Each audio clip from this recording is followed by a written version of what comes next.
It's 9:30, Sunday, June 24th. Witcher 3, Blood and Wine playthrough number 18.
Hark, Beauclerches!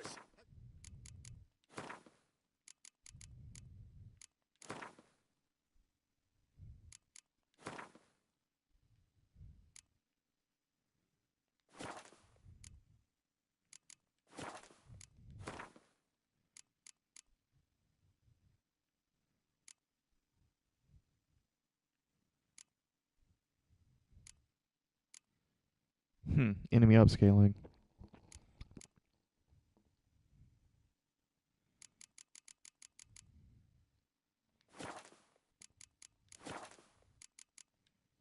The Witcher, to get at the root of these murders. Okay, let's see what we have here. We are on secondary quest, big feat to fill. Help all the builders who are working on the monument, 3 out of 5. So let's go ahead. We haven't finished that yet. So let's go ahead and pursue that. And knock that out. And we have... Really, we're at the level to where we can finish all the scavenger hunts.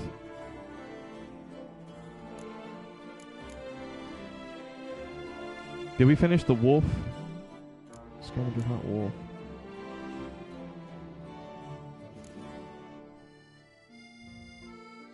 We could have finished the scavenger hunt wolf. I don't really remember.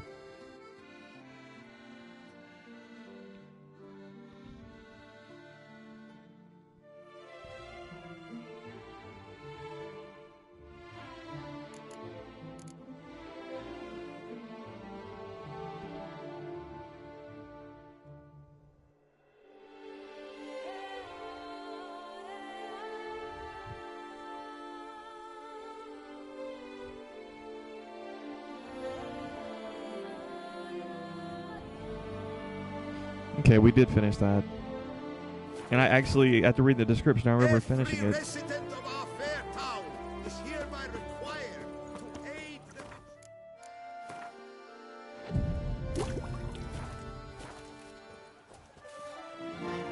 Massacre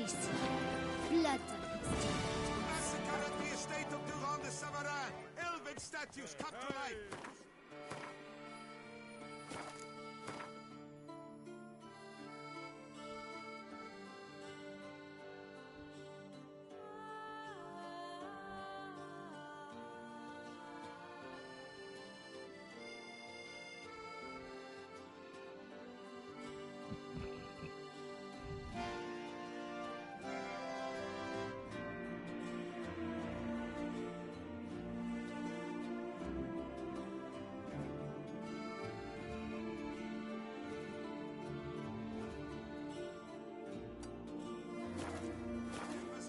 What's new, Simperlocks?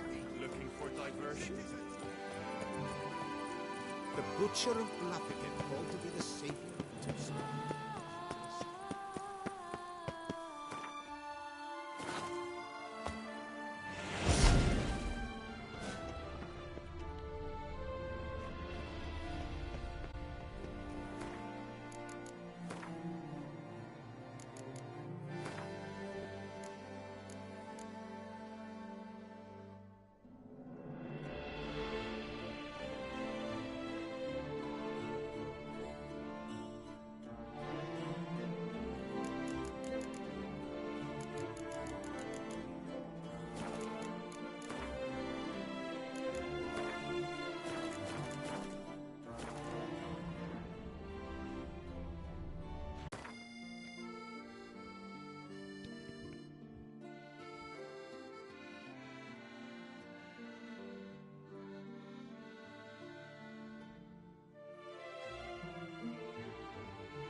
You know, I just remembered that I think I have some high level beast marked on the Skellige map that I've never gone back to challenge.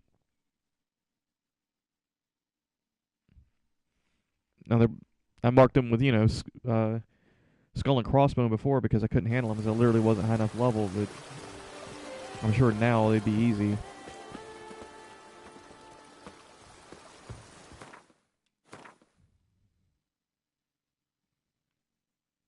Let's see.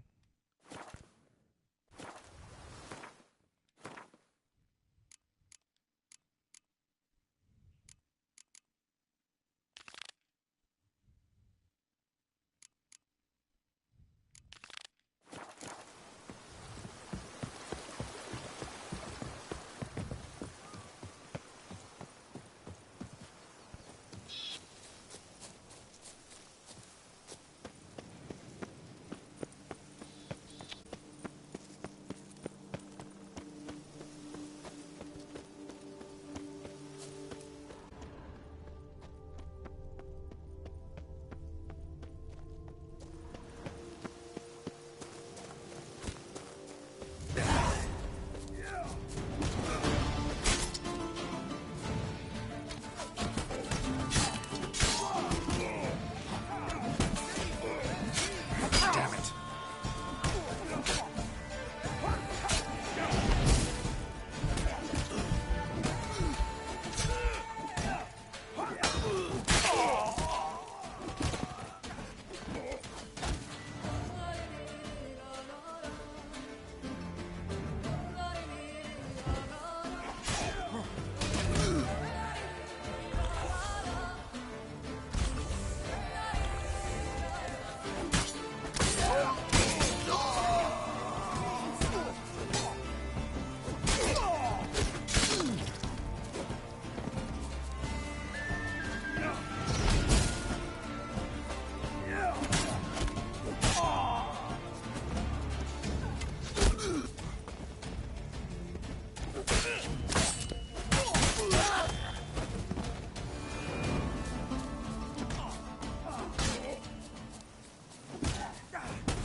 Thank you, good sir. You would be the famous Witcher, would you not? Exactly. I shall hitch my wagon and set off for the monument works at once. They await me there.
The first group traveling to the construction site was said to consist of master builders who were bringing with them a supply of highly useful tools. Geralt hoped that something had merely befallen their wagon, a snapped axle or a broken wheel. But just in case, he steeled himself for the worst. The wagon had been ambushed by bandits. Geralt arrived in the nick of time to save the loot transport and passengers. Soon after, they were en route once more for their destination.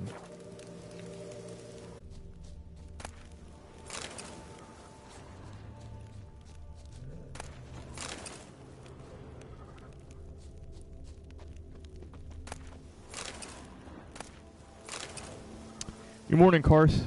What you got? Did I fully update the home? I think so. I know that I've upgraded it twice.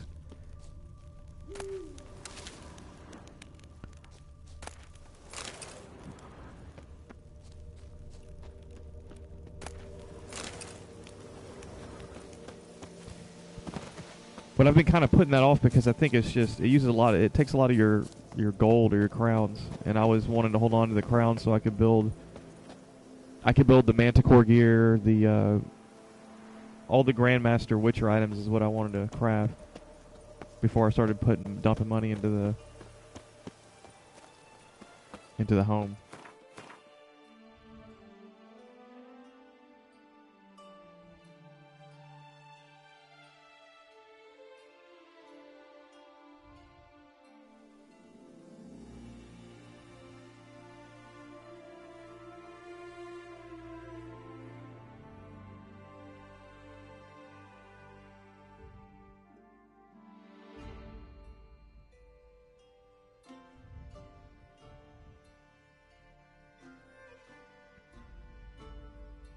I don't know did you meet Triss or Yen? I don't know if I have here in Blood and Wine. I know I read a letter that Yennefer left that told me about the Dr. Moreau. But it was like a flashback. I don't think I actually met Triss or Yen.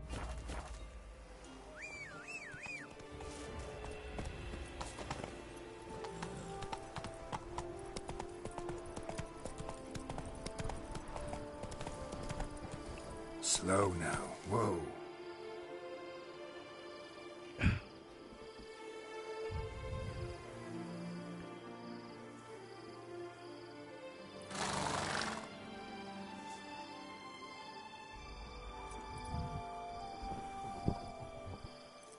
Giddy up.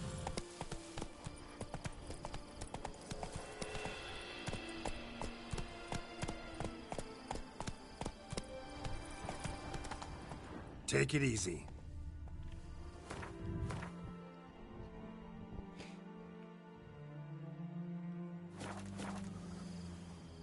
Let's go.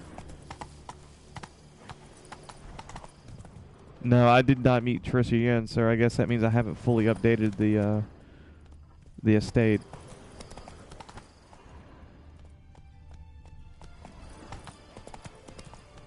Whoa there, Roach. What is this? Take it easy.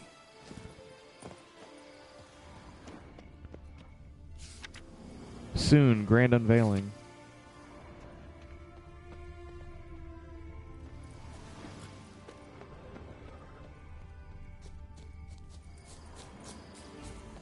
Oh, I guess this is where the statue is going to be built.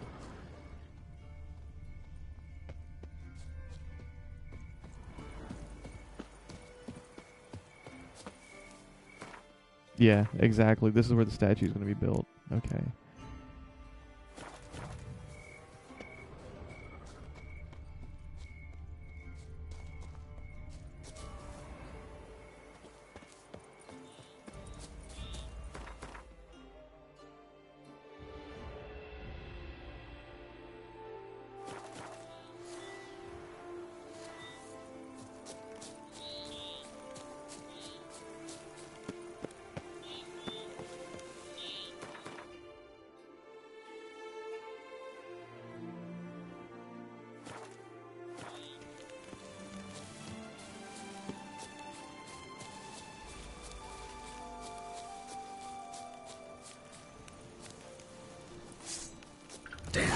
Lots of right. Let's dance.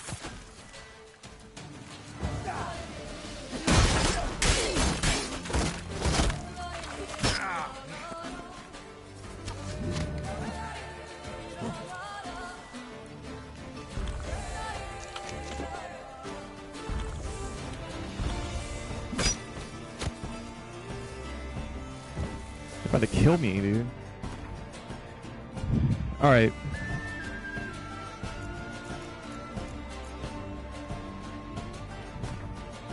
Put on some Hangman's Venom, and we're gonna go to town here. Full Moon, Right Rapper's Decoction, Blizzard, Maribor Forest, Petrus Filter.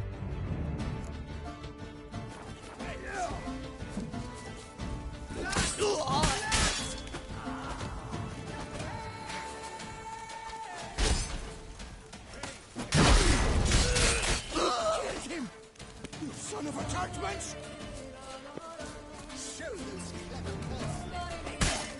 The whole of us, at once! Stay together! At least try to! Come to Pappy! Good! He's down! Sir, here, help!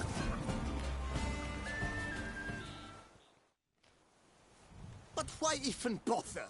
What did they hope to steal? Hammers? A hunk of stone? I see. All right. High time I set off. Not a man of many words, huh?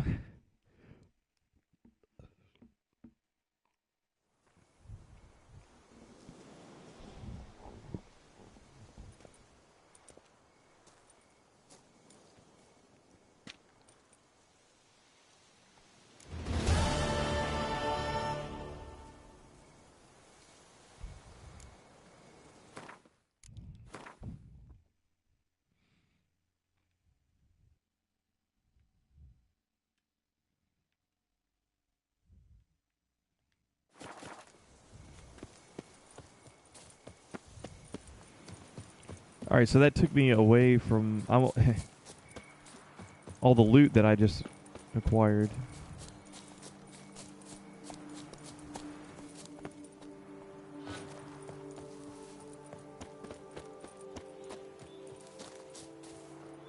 Now, where was that?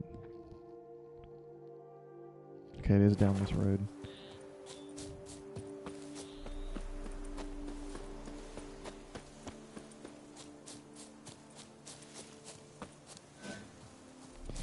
Well, I think with the decisions that I made in this playthrough, I think I'm on Triss's side better. Excuse me.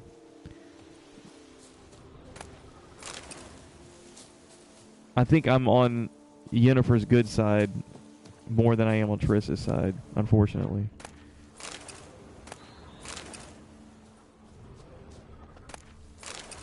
So I'm speculating that whenever this time comes around for my character, it'll probably be Yennefer.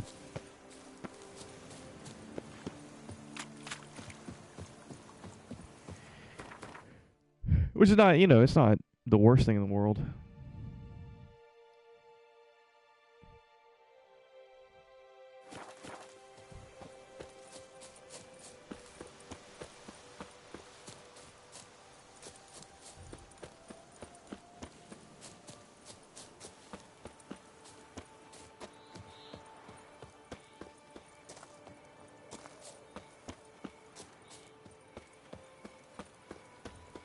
Yeah, I think Triss is a better person.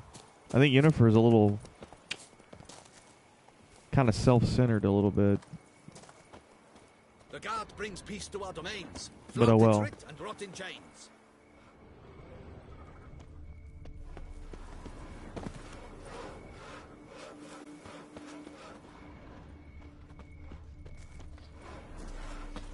They're both sorceresses, right? Scrub off them.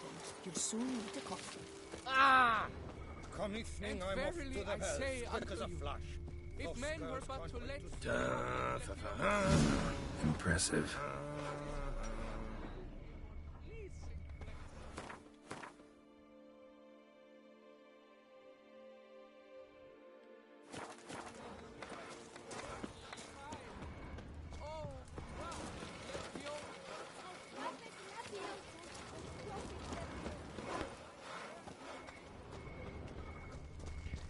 So we've got the statue built.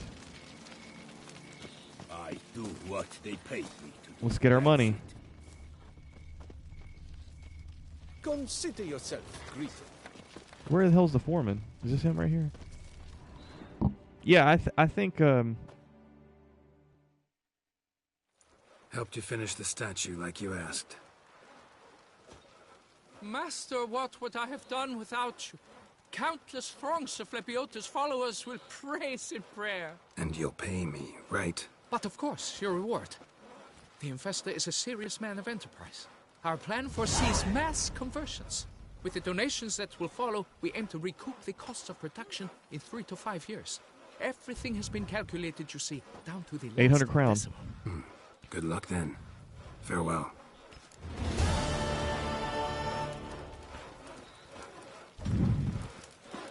I'm almost positive. Like, I don't get me wrong. I did some things with Triss, like I think in was it Blood and Wine? Where is it where you go to the ball? You go to the masquerade ball and Triss is there, and it's at the Noble's Court. Is that in Blood and Wine? Not. Jesus Christ. Hearts of Stone. I think I did all that in Hearts of Stone.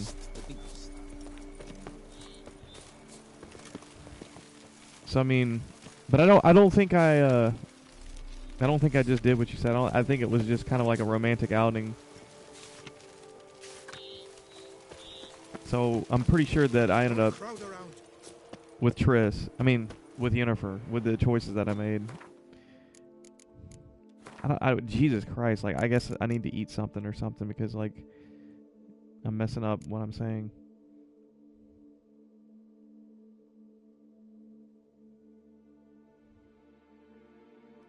So the quest we just completed was to Big Feet to Fill, right?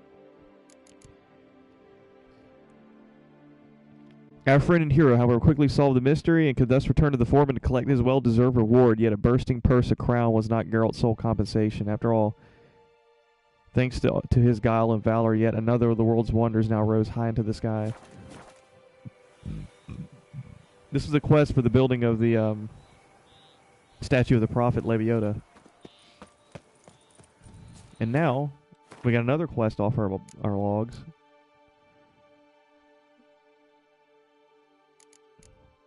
I'm not even sure I'm going to finish this collect them all quest for Gwent because that is like a pretty epic quest to finish, isn't it? Like, how do I know when this quest is going to be completed? There's not even a marker on the map. Probably because it didn't really make sense to have a marker. It's just collect all the Gwent cards.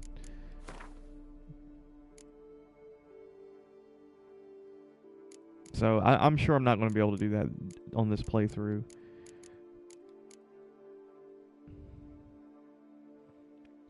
So what I have left, Karstrom, is to the scavenger hunts for the Manticore and the Ursine and the Griffin gear.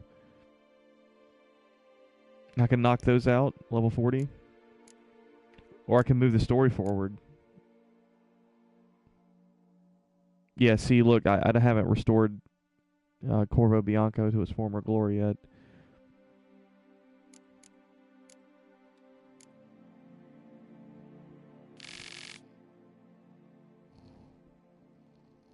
You know, I might go ahead and just move the story forward here, because I'll probably, you know, a lot of these I accidentally stumble across the gear just by exploring. See?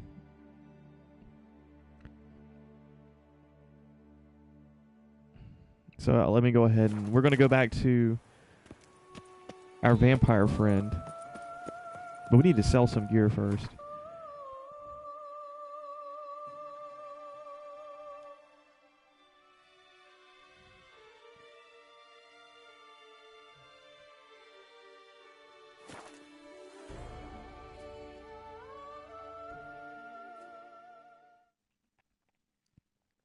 We're gonna move the story forward, but before we do that, I'm gonna clear out my inventory. I've got a lot of trash loot that I can sell for a crown here, and it's gonna help fund the Witcher upgrade fund.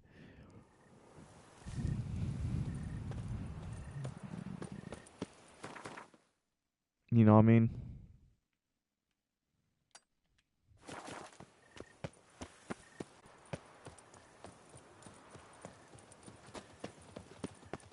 What is they call you? Gervant. Let's go in here.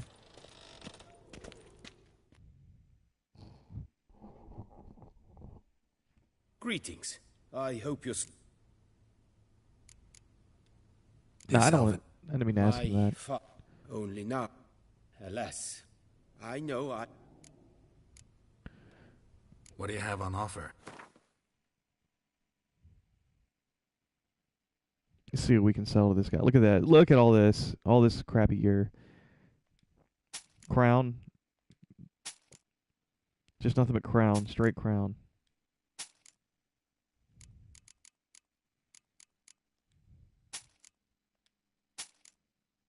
Nope. Want to keep that. Want to keep that because that was... I don't even know how I got that. Dahlia? I don't think it was a quest reward. I think I stumbled across it just looting things, and it's actually almost as good as the silver sword that I have equipped. It's actually better, you could argue. It's got a slightly less critical hit chance, but more damage.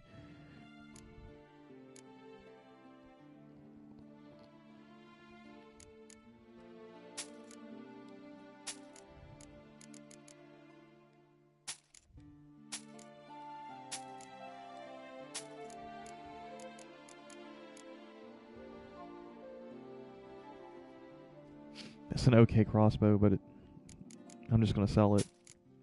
The crossbow that I have is better.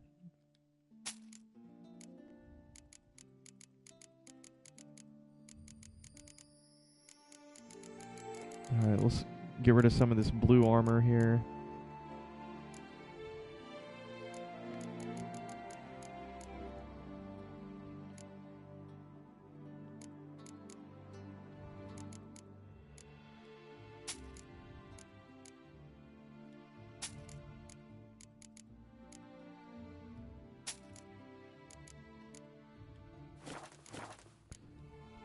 Farewell. Good luck on the path. And I'll tell you what we will do. We are going to visit Corvo Bianco really, really quick here. After I empty the, whatever. I stock the lard of the... All the other items that I have here. Welcome, please, Peru. Show me what you got back there. Yeah. If I have anything, I think I should have a bunch of junk in the inventory that I can liquidate.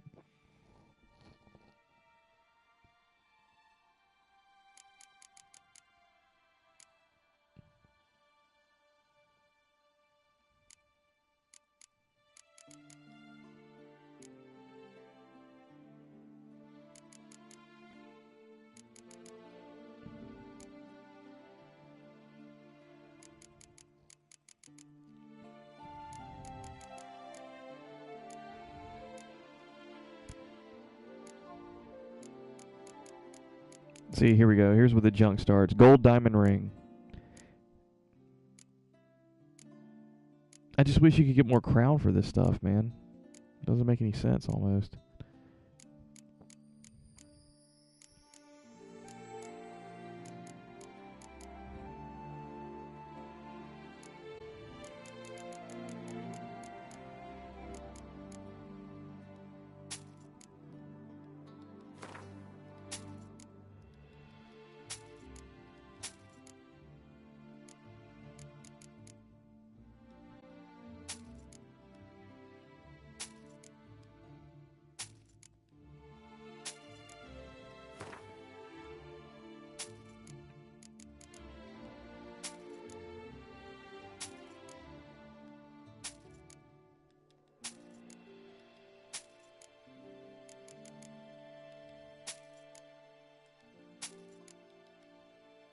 This is the boring stuff that I tend to do off camera.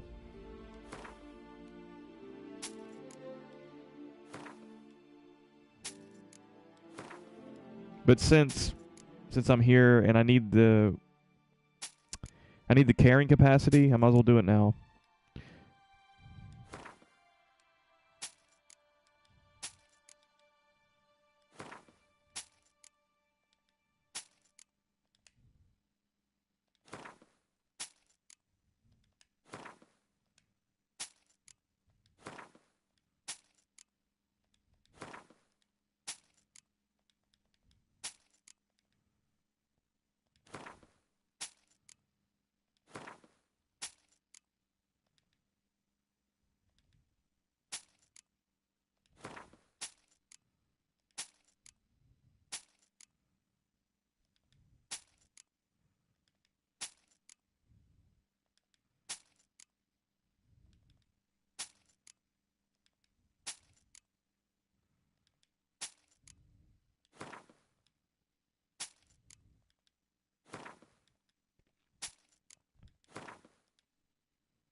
Okay.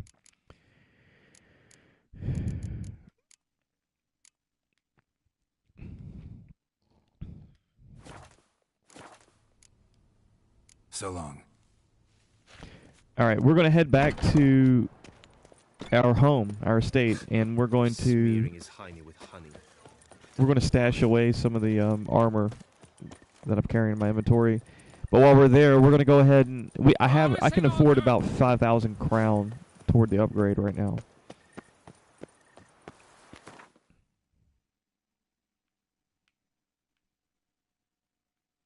Here we are.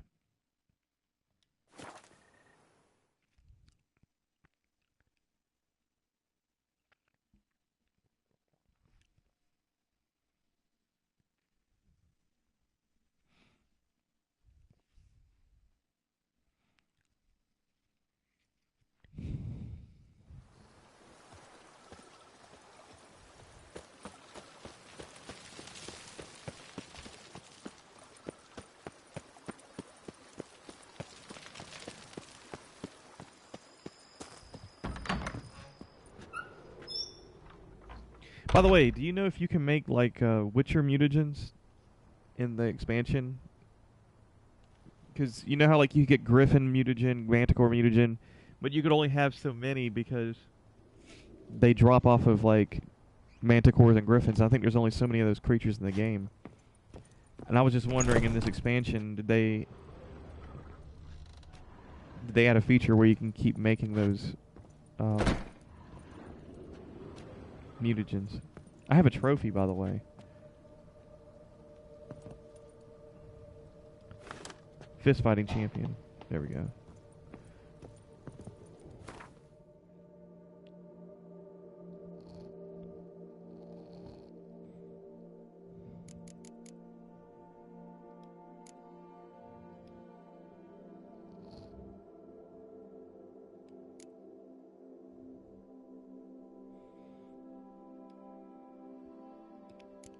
Here's what I know that I've upgraded. I've upgraded the interior of the house, and I've upgraded the exterior, and I've added a whetstone and an armorer's table.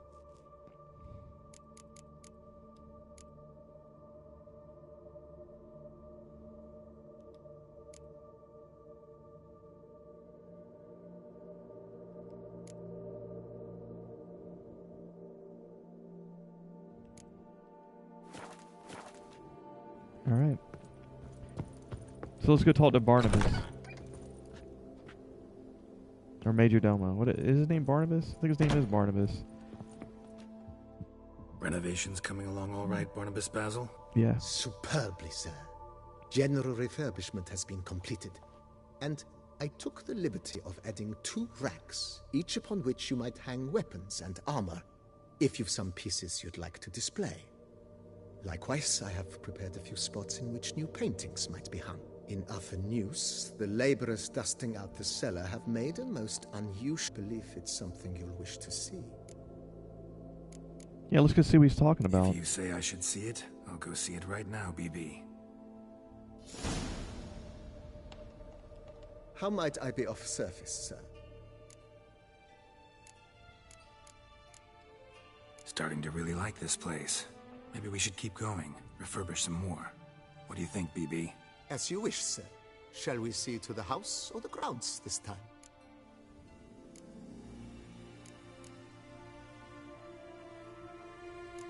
I guess the grounds?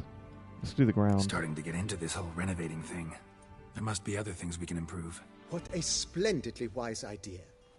Now that the general refurbishment is done, why not see to the grounds?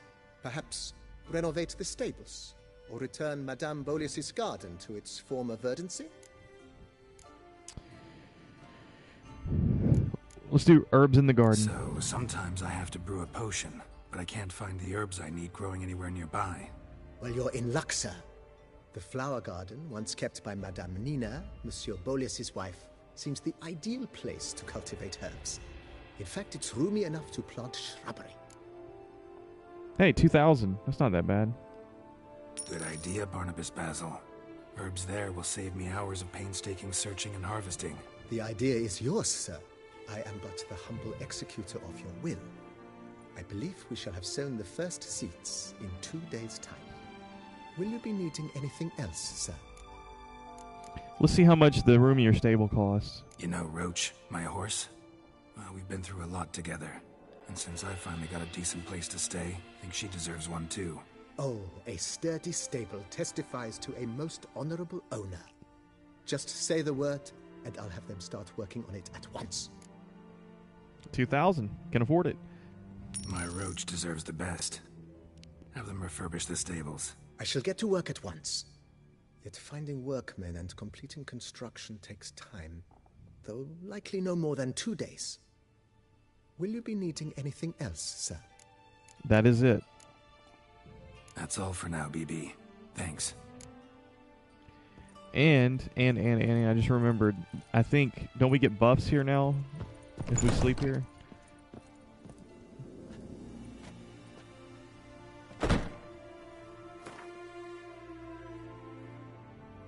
There we go. Yeah, 5% bonus to experience gained during combat and maximum vitality increased by 500 points. Geez, just for the vitality increase, that's good. So let's search the cellar. See what we have here.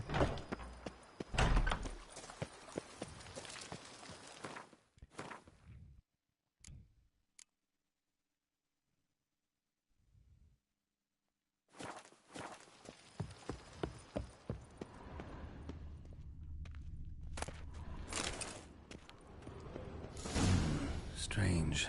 Something behind this wall, I think. I can't believe it. Did I not loot all this stuff? It's more crown.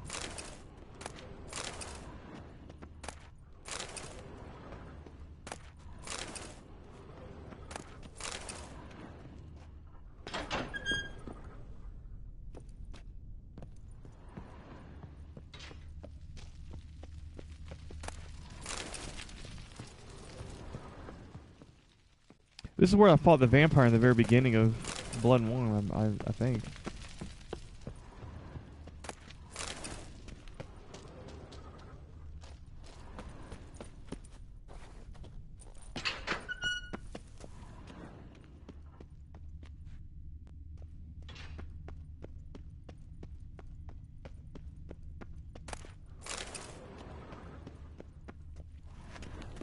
Alright, let's blow this door down. I mean, wall down, excuse me. What is this?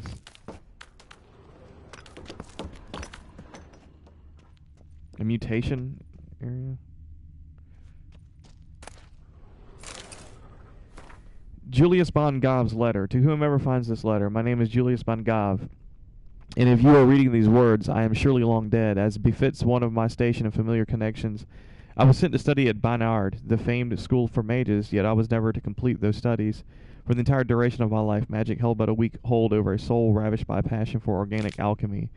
It was to that most wondrous of sciences I dedicated the most beautiful years of my life, and the table beside which you now most surely stands is the fruit of those labors of love. If you are a fellow lover of alchemy, I hazard to guess you will be filled with rapture to behold my discovery. If, however, that marvelous science is unknown to you, please heed my advice. Drop this letter, step away from the table, and never return. The practice of alchemy by amateurs can lead to injury and even death. If you did not drop this letter after that last paragraph, you are no stranger to alchemy. Thus I shall now reveal to you in a few brief words the fundamentals of the alchemy table I designed. Leaving aside all unnecessary detail, my chief discovery consists of a formula and tools allowing for the transmutation of mutagens taken from monsters into mutagens of the more common sort. Okay, so this is sort of like what I was talking about in the reverse direction. I want to know if you can take mutagens that are common and transmute them into mutagens that are monster-based in this Blood and Wine expansion. I know this sounds highly unlikely, but I have proven with utmost certainty that this is possible. The workings of this transmutation are simple. One must simply make use of the table which I designed. As an expert in the arcane art of alchemy, you certainly already know your way around such devices. If you are but an amateur, a member of the hoi polloi who has by accident wandered to this abandoned place, back away, lest your ignorance do your grievous harm. You were surely asking yourself why I hid my discovery from the world, why I did not share my formula with the community of alchemists. Well, let us say I have forever been regarded as eccentric, aloof, and have always believed it is pure chance, and not men themselves that determine destiny. Furthermore, I have never sired offspring and have no desire to entrust my opus to a mere acquaintance. I thus concluded the best solution was to hide my table and trust that chance will, if my theory is correct, bring a man here who shall know how to make use of it, whom it shall delight, and to whom it will prove of great use. Whether I am right or wrong, time will tell. Use my gift wisely, and fare you well. Julius von Goff, alchemist. Sweet. Laboratory. Must have been an alchemist at one time.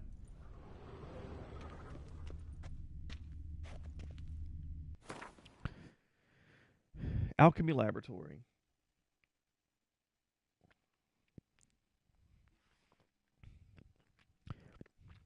In the lab, you can transform mutagens taken from monsters into their basic versions. For example, you can turn a wraith mutagen into a lesser green mutagen.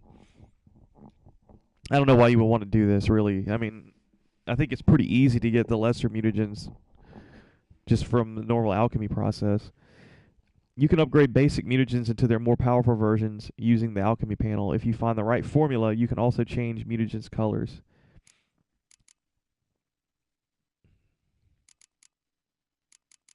I have 100 Wraith mutagen. That is insane.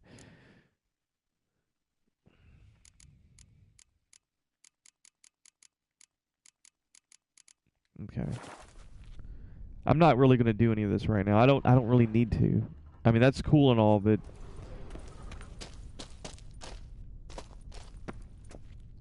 I can see that being for somebody who's going to min-max a lot in this game.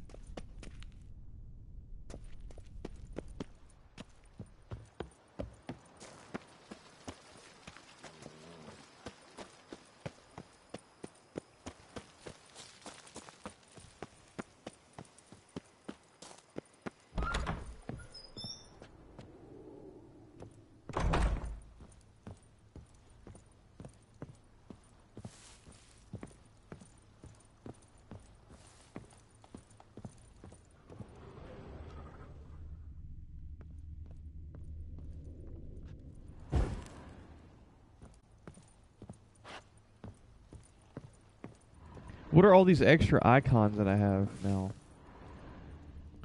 One looks like a strand of DNA, the other one looks like a vial, and I'm not sure what the other stuff is.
Oh crap.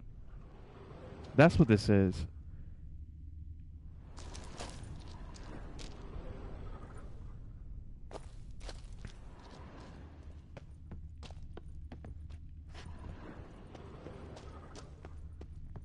Bombs have gained an additional charge. Sweet.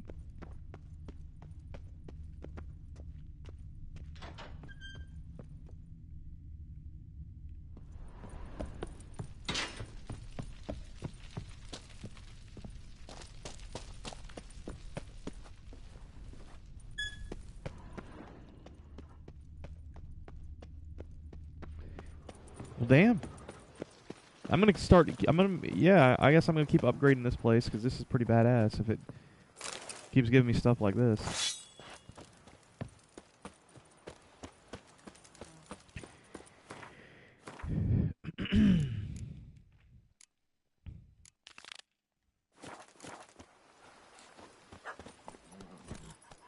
Let's go talk to old Regis, though.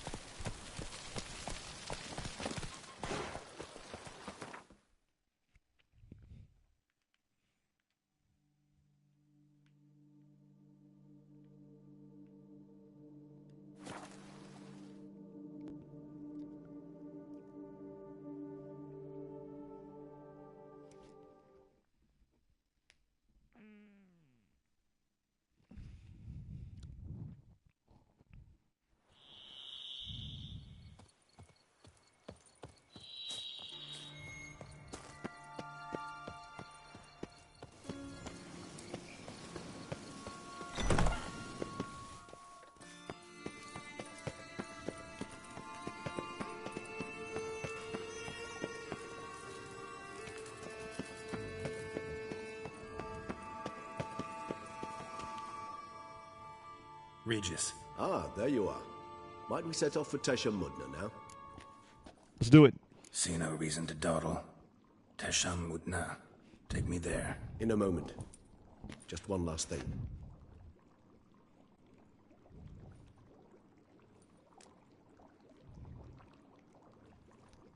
What was that? Alcohol.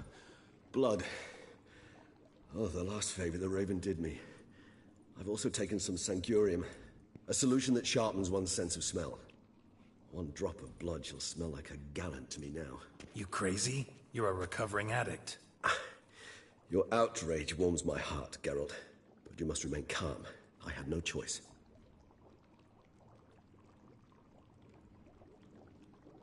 As things stand, the die is cast. High time we set off for Tesha Mutna.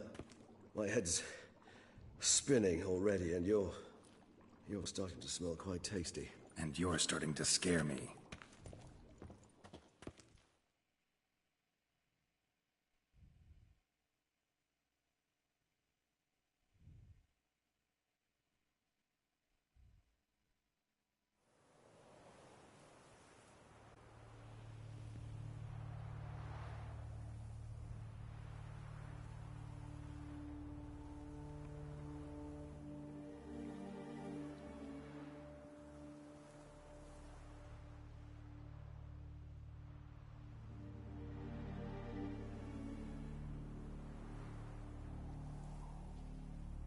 We have arrived. The sacrificial chamber of torture and torment lies underground. Sure you know what you're doing? I can only hope I do. Please, let's go. The longer we delay, the less control I shall have of my faculties. I'd really prefer not to hurt you. You lead.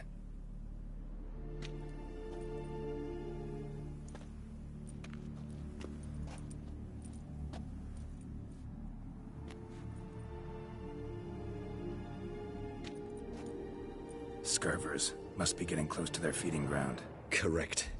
I told you there'd be danger. The hell is a scurver? Beyond this wall lies...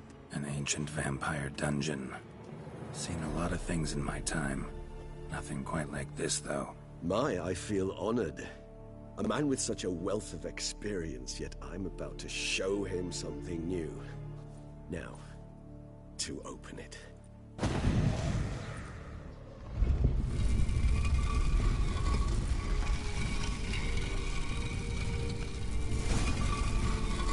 How the hell? It's an ancient form of protection against unwanted guests. The mechanism which releases the latch reacts only to a higher vampire's blood. Tricky mechanisms, a vampire hideout, fortified, secured. Must have been important to your species once, Toussaint. It shall always be so. During the conjunction, the gate from our well into this one opened upon this land and no other. This was the first place we saw. Victim's been disemboweled, intestines ripped clear out. Scurvers have gnawed on this corpse, repeatedly.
Human husbandry and care? This for real? Human husbandry and care. The most important aspect of raising human livestock is to provide the herd with conditions that, on the one hand, guarantee their survival, but on the other hand, do not extend too far beyond the minimum needed for that survival. It should be borne in mind that people are creatures bestowed with great intelligence, or rather cunning and instincts that allow them to gain as much as possible from their environment. In terms of husbandry, this means humans will always try to obtain more than we give them. It is recommended, therefore, to provide each individual with a place to sleep, a meal twice a day, and permanent access to water. These conditions, which might seem overly luxurious to some, ensure the optimal production of high-quality hemoglobin. More details on diet in later chapters. Also essential is access to air, without which humans die within minutes. There is no need to be concerned about the ability for human livestock to multiply in the conditions described above.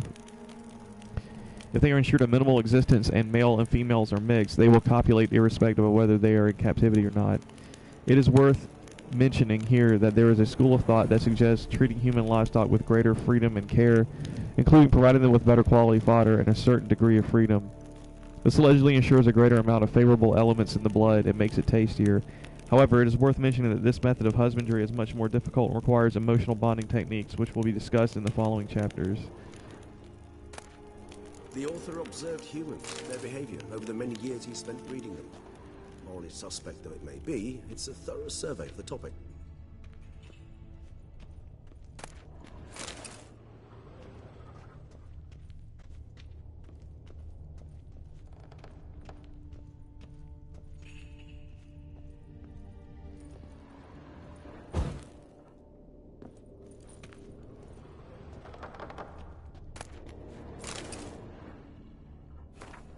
Champion of Tesha Mutna. I am he who served the tribe. Exalted above men, I renounce human weakness. Uplifted above men, I become keeper of my flock. Filled with strength, I turn my sword against the enemy of the tribe. I am master and slave. I am executor of the will of the tribe. I accept this sword and this armor so I may serve the tribe. Wow. Tesha Mutna steel sword, Mutna armor, and Mutna trousers. Let's check that out. See what it looks like.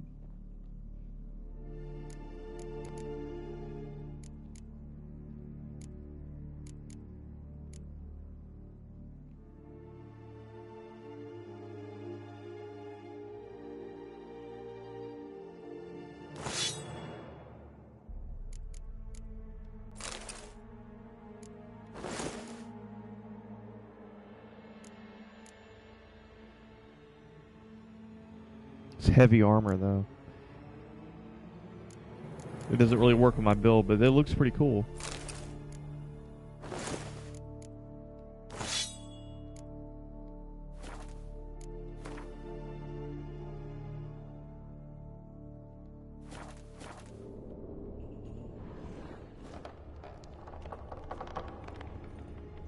This place. There's evil here. Death hangs in the air. Yes. Great many beings have breathed their last here.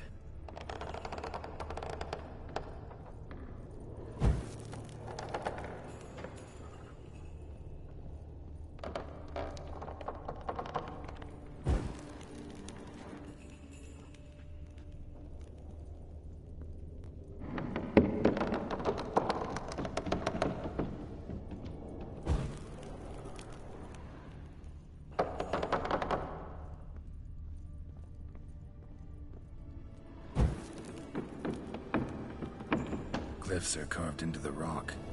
Coated with blood used to be. They mean something?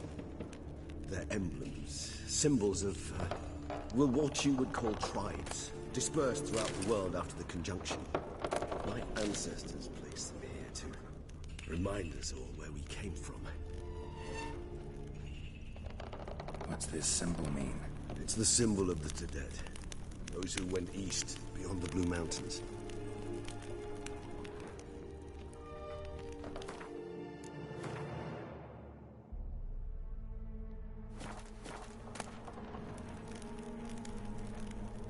Seems your kind assembled a peculiar little library. Battery cage versus free-range humans. That's kind of funny. In recent decades, many of us have come to believe that a much more effective way of obtaining good quality human blood than hunting individuals is their systematic controlled husbandry. Apart from the obvious advantages such as being able to control what the flock eats and the ability to crossbreed specific individuals to obtain offspring with the best hemoglobin, another clear advantage to breeding human flock is that domesticated humans held in confinement as opposed to those in their natural habitat, i.e. villages and towns, become less aggressive and therefore less troublesome.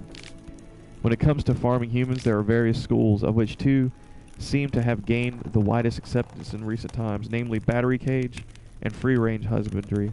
This thesis describes in detail the advantages and disadvantages as well as the methods of carrying out each type of breeding. As an introduction, it is worth mentioning the basic differences between both types. Battery cage human husbandry, described very accurately and in detail in the book Human Husbandry, is the placing of several male and female individuals in a closed, restricted space with permanent access to air, food, and water.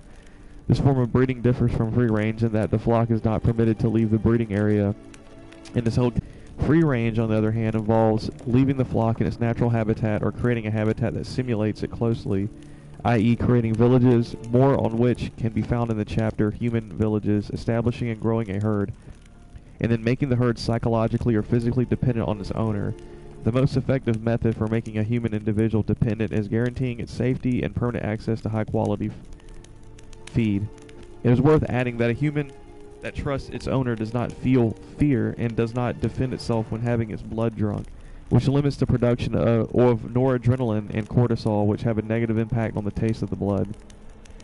Furthermore, it may happen that a domesticated free-range human may feel a certain pleasure when its owner drinks its blood, most likely associated with sexual tension, which causes an intensification in the blood's favor.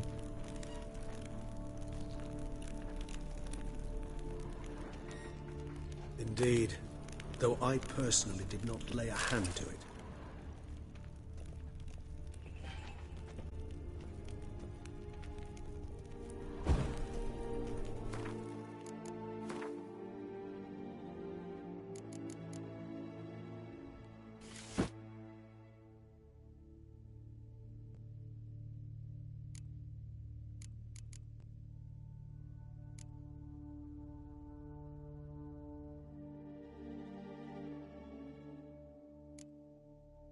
There it is, the Tesha Mutna mask.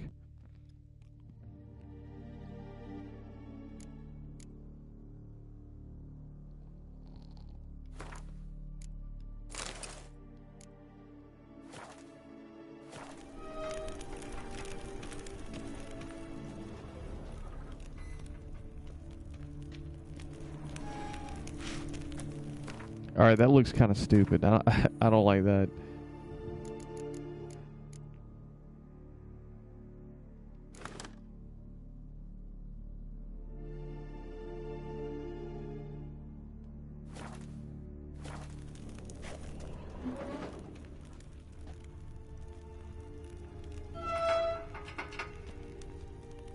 Cells 4. Ah, disgraceful. Excruciating to see this particular page from our history. I'd rather not summon the demons of the past if it's... And this one? Which tribe's this? Garisham. My tribe, and Deadlough's. We both remained in this part of the world.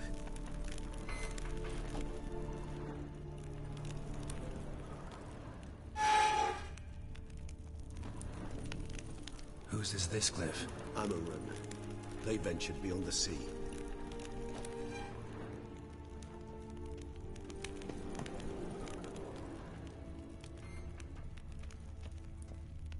What's this symbol mean? It's the symbol of the Tedet. Those who went east beyond the Blue Mountains.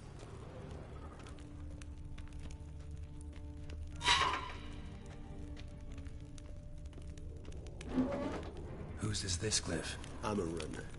They ventured beyond the sea.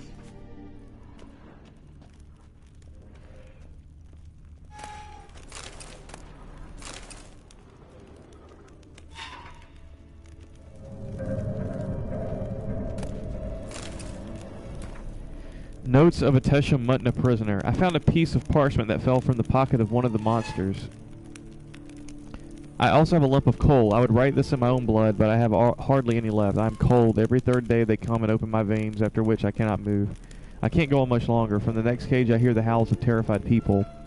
If I had the strength, I would smash my head against the bars. I hope it won't go on much longer. Alois from the cage next to me died yesterday. They drank him to death. This must have irritated them because I heard them arguing in their strange language. They brought new people this morning. You could say that a supply of fresh blood arrived. They have no idea what they are in for. My only comfort is that I know already, and I won't have to live through the terror that I felt the first time they came for me. I had no idea what they wanted until they pulled out their shiny instruments. I have never seen such beautiful metal. My blood glistened a purple silvery color in those instruments. What's this symbol mean? It's the symbol of the Tedet. This is kind of eerie, kind of creepy. Beyond the Blue Mountains. Transcript of a conversation with a lower being. Transcript of a conversation between Master Ezekiel Hildegard and a human being. EH, who are you? HB, my name is Alex Viscount. Why is all your skin trembling? I'm scared, sir. You're scared, I don't understand. You don't know what fear is, sir.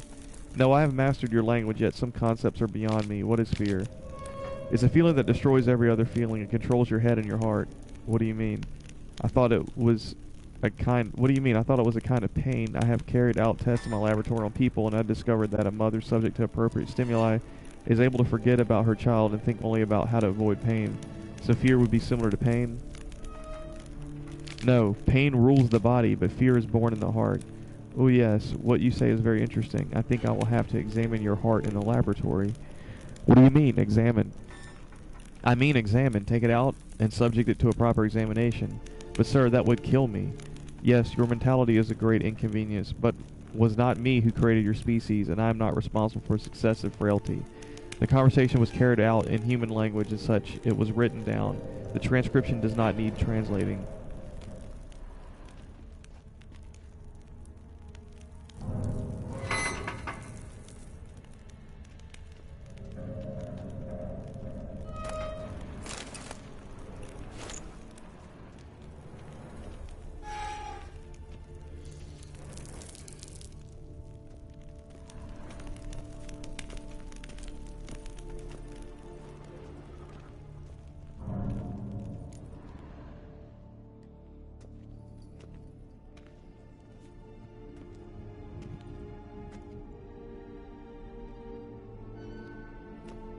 Charming place. But what are all those cages for? Mentioned one vampire being kept here. Yes, well, you see, humanitarians is something my ancestors were not. They concluded Kagmar would best be punished if he were tormented with the scent of blood he could not taste. Thus, they also kept humans here. Humans whose blood they slowly let. Kagmar ranted and raged in pain as those humans slowly bled to death. They treated them like livestock. Live bait. I'd like to be able to turn back time, deny it, but alas, I can do neither. Feel shame for my brethren. That is all I can do. Don't take it so hard. Nothing you could have done about it. Let's get to work. Well, that was awkward. Fine. I prepared the bait. Please be so kind and place it, ideally at the tunnel entrances. The scent will spread most effectively then.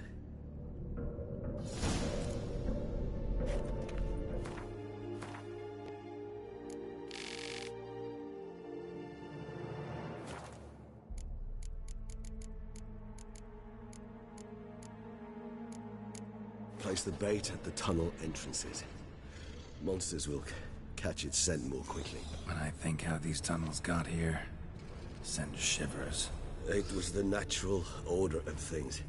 The place reeked of death and it attracted necrophages. This'll hold. Doesn't look like anything special.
3 done. 1 left. Think this'll work? I certainly hope so. It's stench is so thick, I'd wager it carries clear to Novigrad.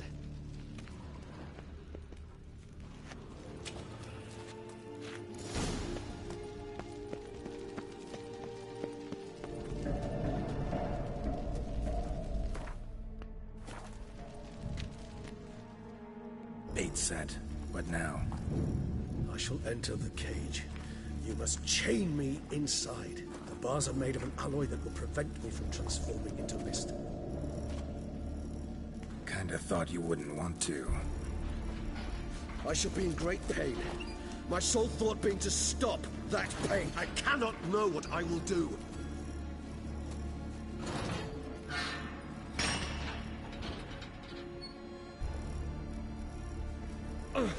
We must hurry. The beasts have caught the scent. Also, my head started spinning. That the blood? Someone who's never experienced a vampire's bloodlust does not know the true meaning of thirst.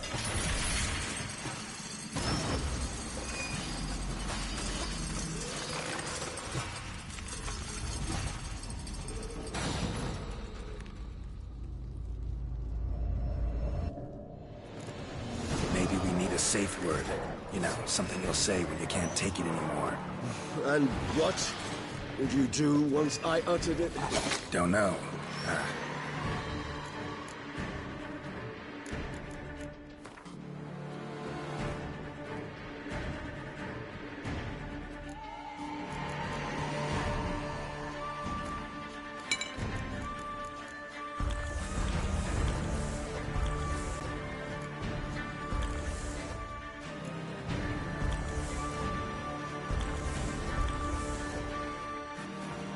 Down.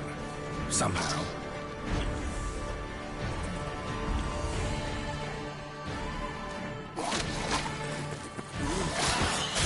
Please. You won't be able to. You must forge through this, that is all.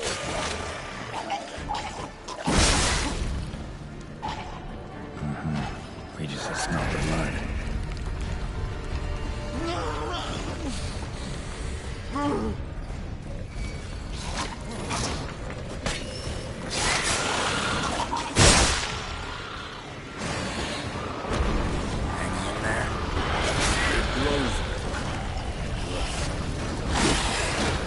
Holy crap. Good.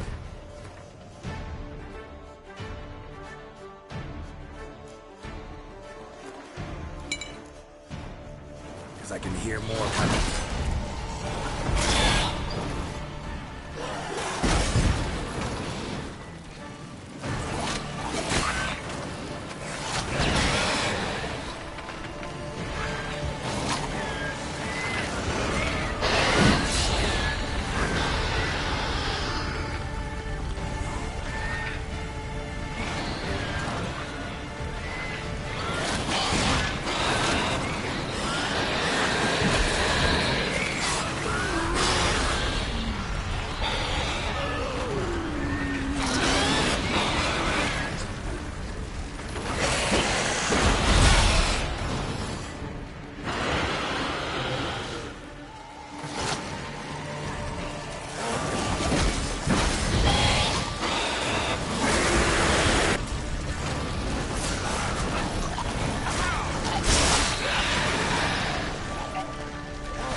What in the hell? Oh, that's right. He needs a vial of the blood. Need to hang on a little longer. Blood'll dry in a few hours. Scent won't bother me.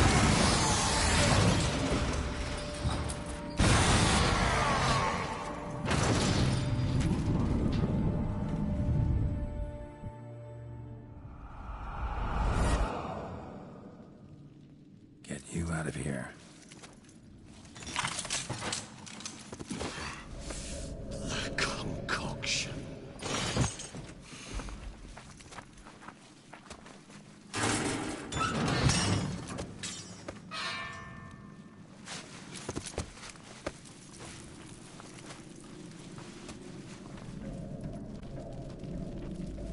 You can't finish it in this state. Tell me how. I'll help you.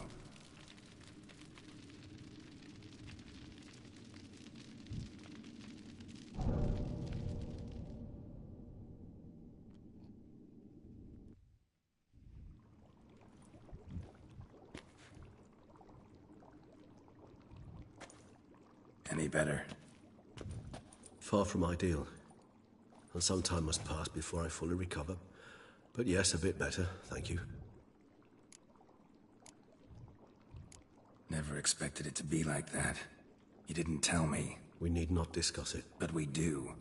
Because if I'd known you were going to subject yourself to torture... What would you have done? Found Dettlaff some other way. I did not wish you to use any other way. Did that occur to you? No, because I thought no being would ever willingly subject itself to that kind of pain. You vampires aren't any different from us in that regard. I told you, the pain is my way of paying my debt. The enormous debt I owe Dettlaff. If I had to do it again, I would, in a heartbeat. Resonance. It's ready. Are you certain you followed the formula? The proportions were exact, the brewing time precise. This is important, Geralt. The slightest deviation could cost even a witcher dearly. Relax. Got some experience brewing potions. Very well. In that case, let's begin.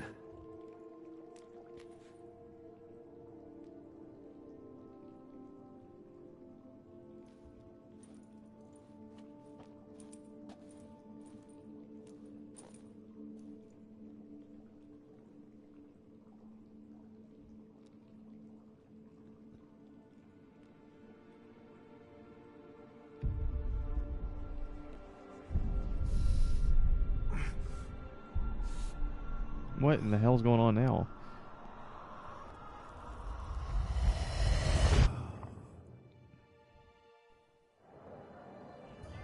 Now Geralt's possessed? Oh shit, this is Dettlaff. Excuse me.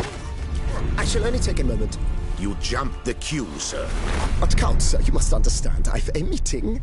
The Count... Sir, you were next. Please, take a seat.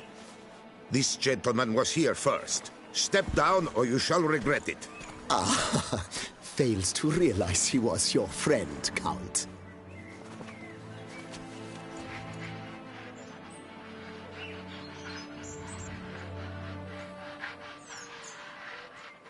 He wants to shake his hand.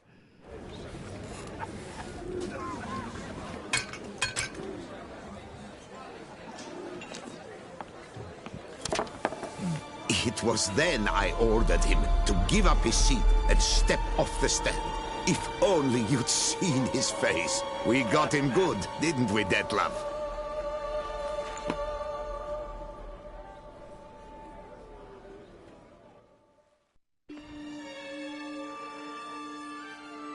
And then Mother insisted we buy the mill. Curious, eh?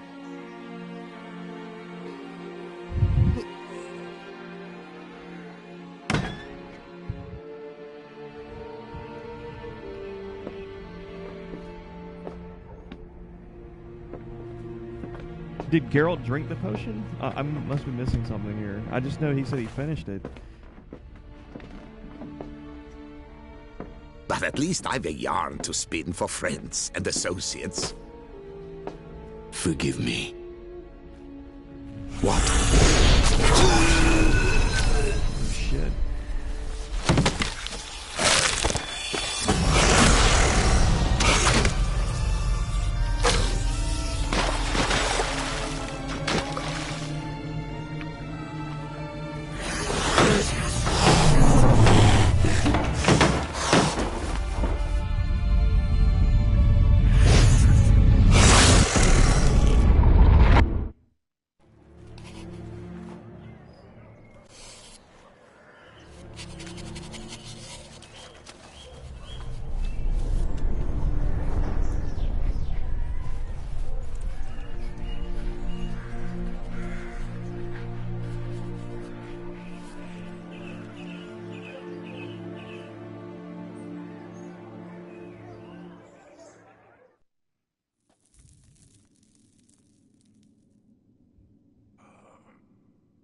awake at last. You writhe like a squirrel caught in a snare. I'd begun to fear they were death throes, that you'd departed. Sure wasn't pleasant, but it worked. What did you see? Delacroix.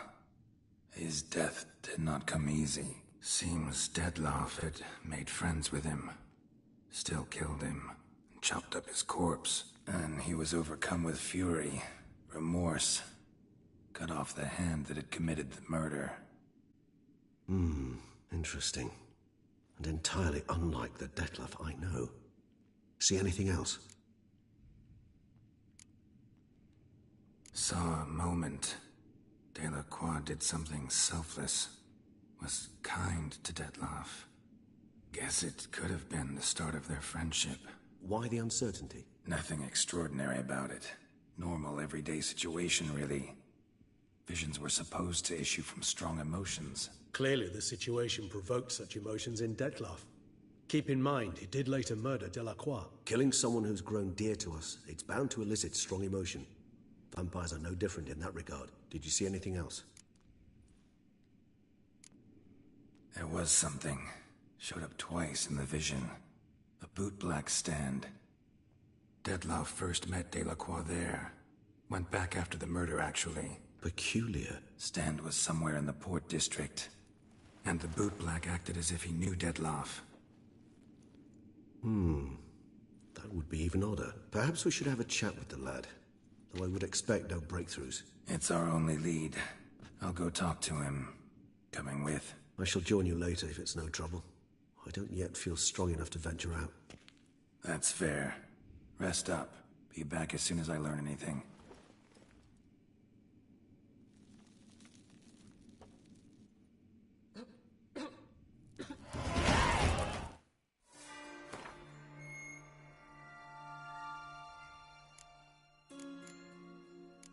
I was about to say, I have the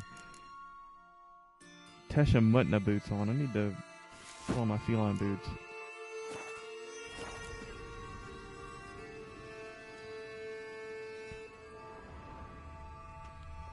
Not now. I could not move a step without assistance.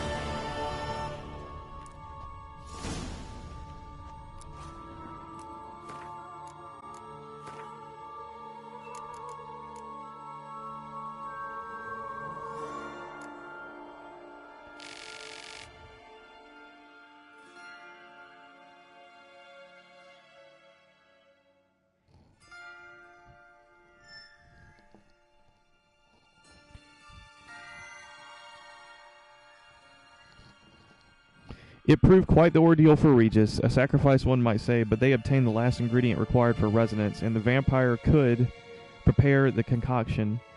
Geralt drank a dose, and visions ensued. He saw Dettlaff, where he had recently been. Yeah, so he did drink a dose of the resonance potion. What he had done, it was enough for Geralt to know he now needed to find a local bootblack. He hoped the boy would help him locate his foe.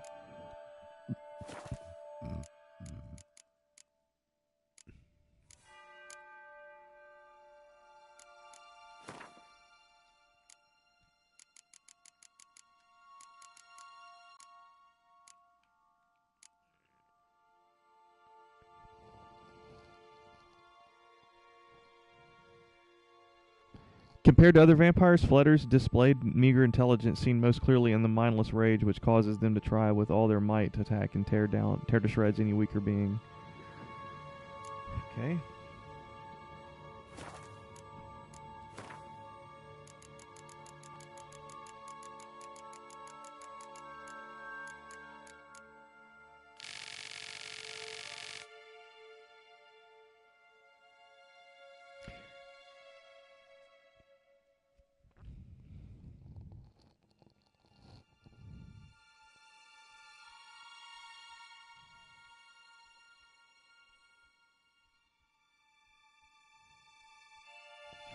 Regis brought Geralt to Tesha Mutna. This grim place had been used by vampire ages ago to raise humans like cattle.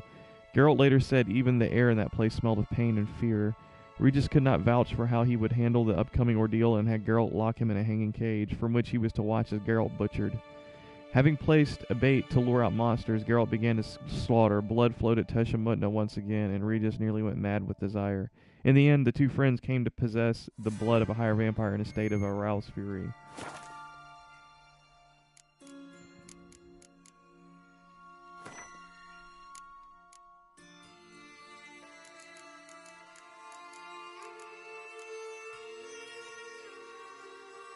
And see, we just out-leveled these scavenger hunt quests here.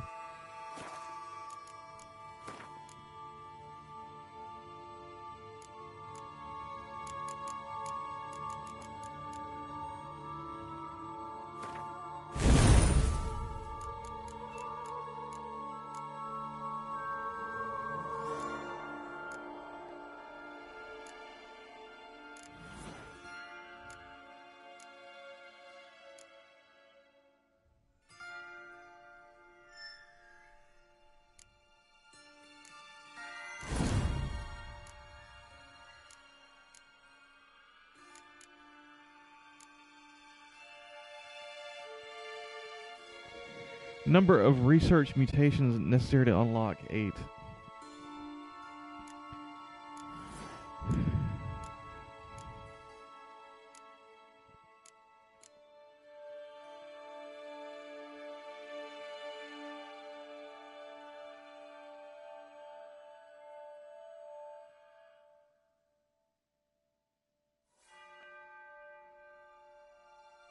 Strengthen synapses. Improved by researching mutations. Each stage unlocks an additional ability slot. Alright, so I need to...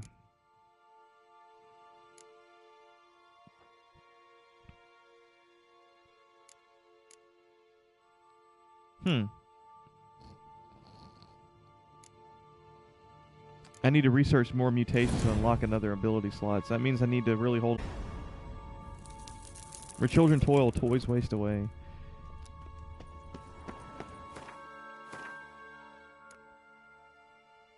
It proved quite the ordeal for Regis. Sacrifice, one might say, but they obtained the last ingredient required for residence, and the vampire could prepare the concoction.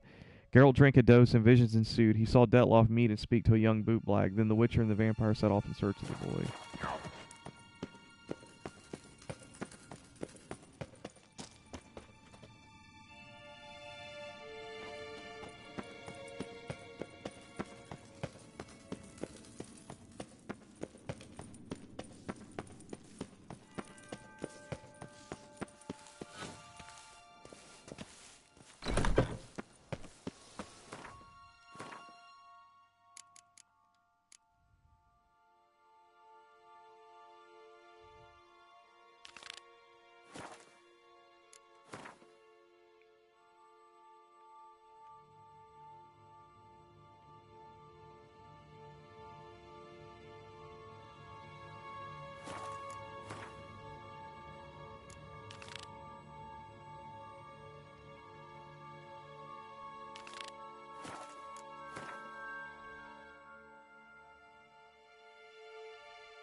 Was there anything else to do at Tesha Mutna? I've got it marked here, and I don't remember why I marked it.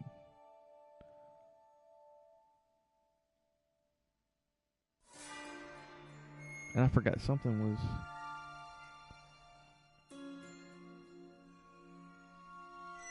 Anyways.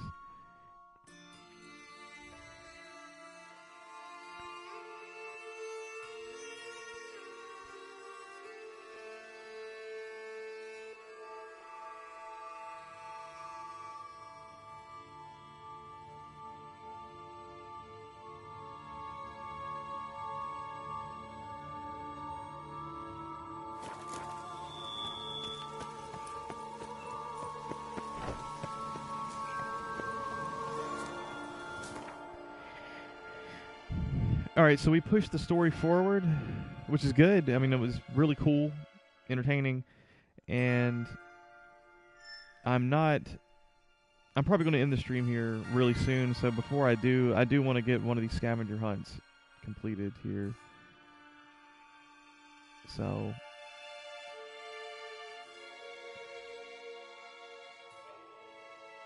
there's a lot of things I haven't... there's a lot of undiscovered stuff here. So let's go to the Chuchot Cave. And we're going to hit up some of these undiscovered locations nearby. And then I'll be ending the stream here. It's an hour and a half in. I think it's getting close to lunchtime. And I need to get something to eat.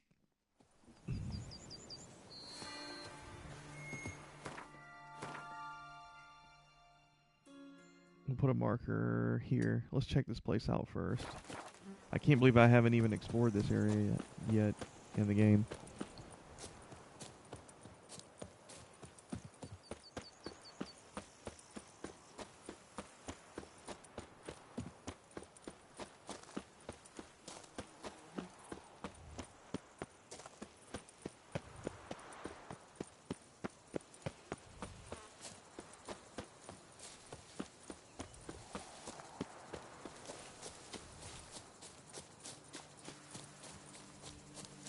Koterin Manor, Gorgon Foothills. It's an abandoned site.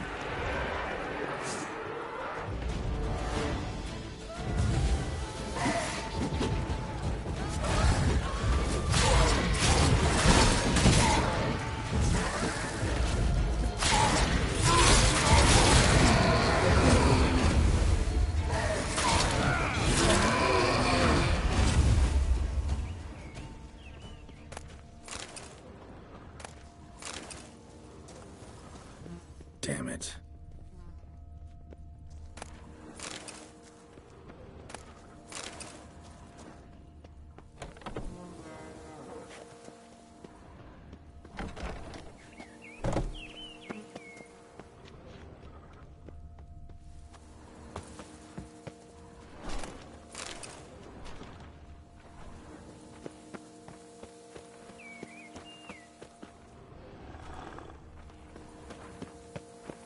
What in the hell is that?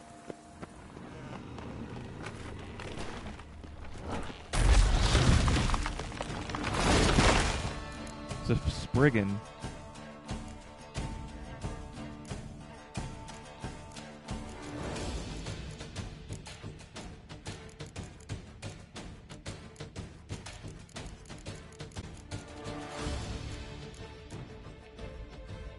Dimeridium bombs, relic oil, and igni.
Now I see why I didn't explore this place, because when I first came here, I was like level 39, and all these creatures here were like level 47.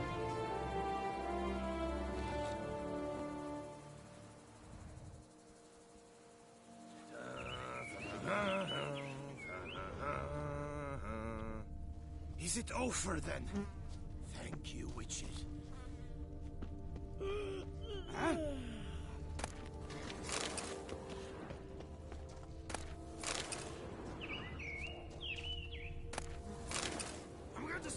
hands! What's your stones? You go your way, I'll go mine. Of course, I can tell thee, Melinda. But who am I to judge? Is it true peasants gotta carve his cows himself nowadays?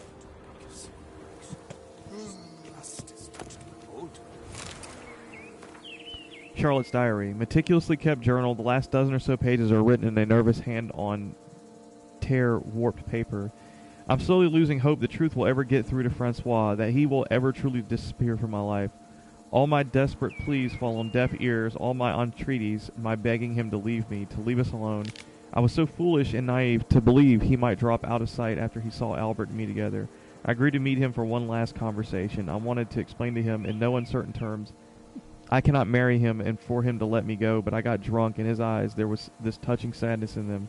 He brought me a purse of jewels as an offering. I poured them out onto the ground and covered them with dirt, saying I will marry him when they sprout into vines. Francois, he didn't understand, but at least he agreed to leave me alone for the rest of the day. Through the window I see a storm is brewing and rain will soon begin to pour. Dogs howl to the moon, and the cats have begun their nighttime serenades. This will be a difficult night, and I feel a strange unease. Could it be this is not the end of the story? Not quite sure. Of course, I can tell thee, Melinda. I can judge. I was thinking that maybe it would have initiated a new quest, but it did not.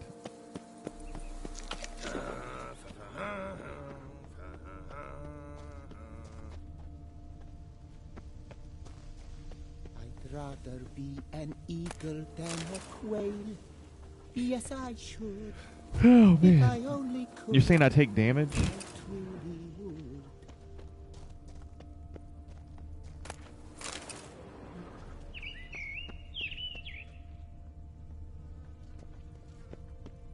Salutations.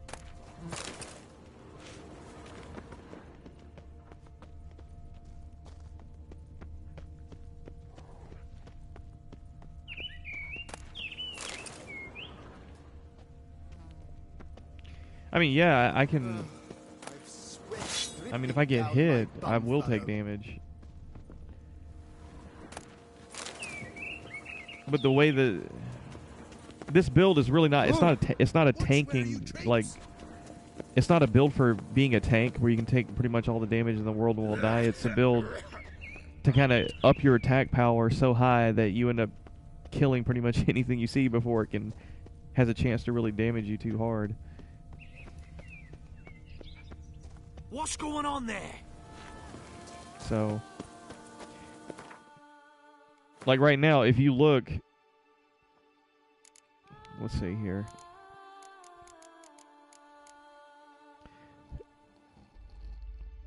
If I drink this, after drinking all these potions, if I drink the White Raffer's decoction, I have 16,000 HP with this build.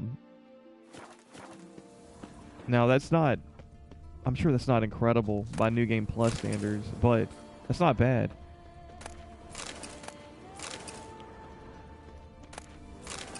So basically the monsters have to like burn through your 16,000 damage before you burn through their HP on this build.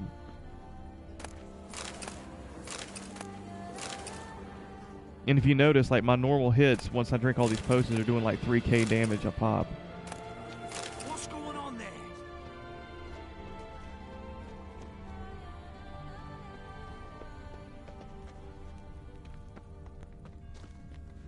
I guess that's everything here. I'm going to save him, man. What's your stones? Deadly thirsty. See, you're the Duke of this, the Duke of that, you're the Duke of Dog Tittle. Is there a merchant here now?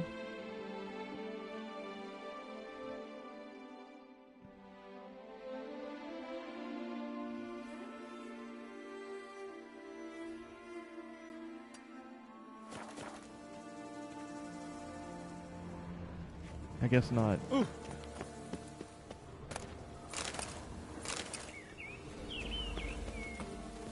I'm going to save him, man. What's your stones? Granny Charles. Come on. What could enhance this build is like if you put on heavy armor. You know, 16,000 HP with heavy armor, you're probably gonna be hard to kill.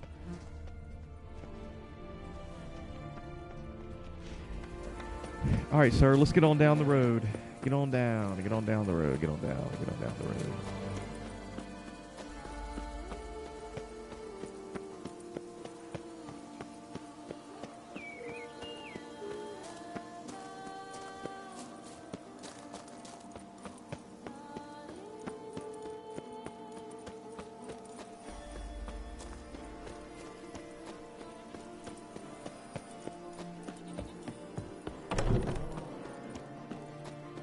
Jeez, there's still loot here?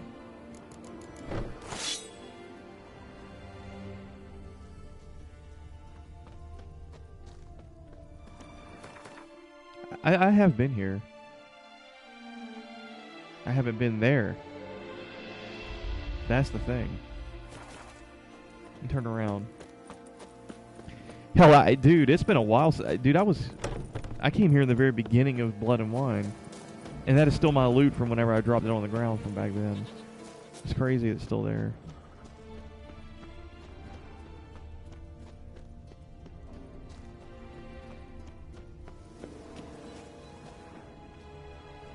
Okay, we have a hidden treasure here.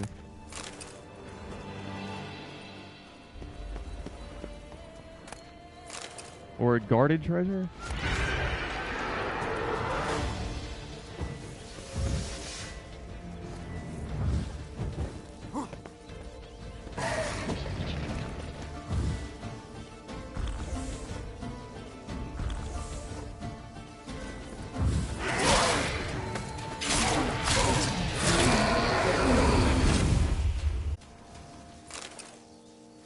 Journal of a Desperate Man. Most of the pages are filled with professions of love made to a woman named Charlotte. Entries are chaotic, undated. Charlotte Coterin is the love of my life. When she is not near me, I burn with longing. I suffocate with loneliness. I suffer the worst possible torment. How can I make her understand that I, not Albert, am her destiny? Illegible fragment. I have found a solution. The witch from Link's Crag. Oh my gosh, everything's all connecting together. She will help me end my heart's agony. I shall now have to tighten my belt several notches, but I have purchased a magic elixir from the witch. She said if I convince my beloved to drink it, I will be able to forget my problems forever. I sold the rest of my possessions and purchased jewels to give Charlotte when I proposed. God, soon now she shall be mine. As the witch instructed, I mixed the elixir with wine.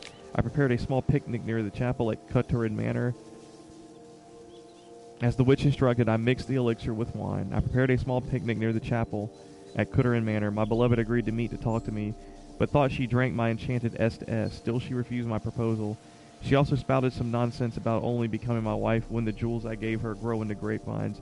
She fell into a strange hysterical mood and buried my present with her bare hands by their family chapel.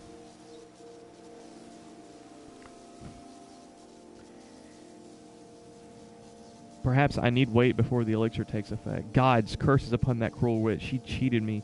She betrayed. Illegible fragment. The next day I went to Cutterin Manor to see Charlotte, but instead a woodland monstrosity had taken over the entire property. So that is the end to my heart's suffering. The foul enchantress spoke of. The elixir brought about the death of my beloved, but death shall not separate us. I am ready to die. To live with her for all eternity. Illegible fragment. I shall hang for my sins. The love for Charlotte.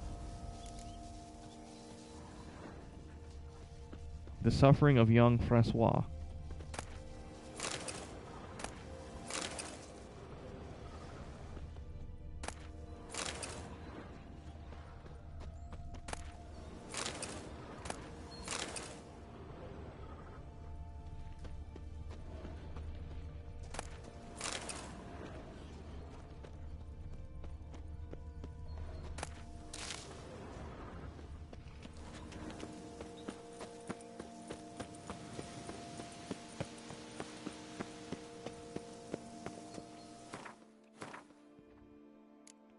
Find the jewels. Wandering about the primeval forest that covered the duchy's frontier, the Witcher made a discovery most macabre. Deep in the forest, a small hut. Alongside the hut, a tree. Upon the tree, a hanged man. On the ground, directly beneath the corpse, lay a journal.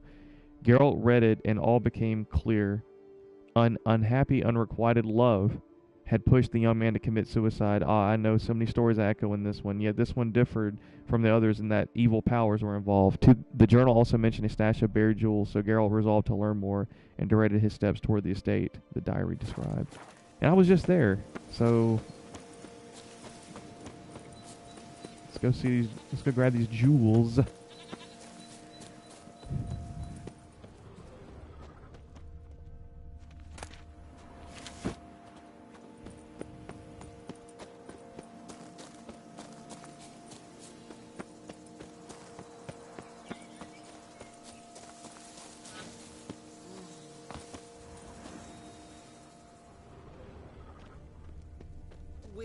I just need the board without tasting it first. But you just did your diddly witcherly duty. I work from dawn to dusk's last light, then give my wife a good long night. My head positively whirling.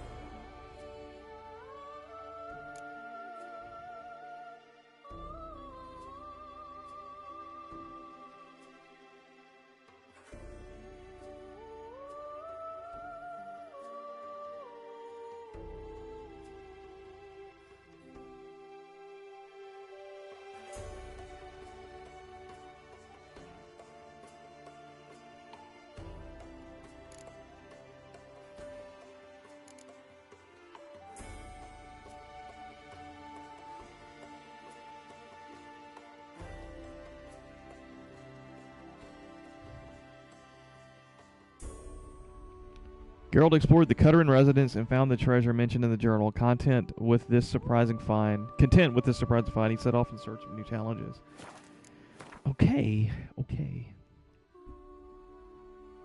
We've got some monster nests here. Let's go take care of them.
Are there no monster's nests here to destroy?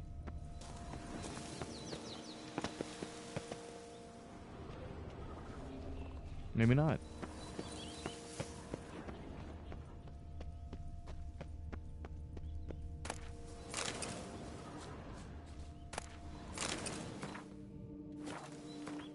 And did I turn on enemy scaling? Because those guys were level 49. No, it's off. Weird. Okay.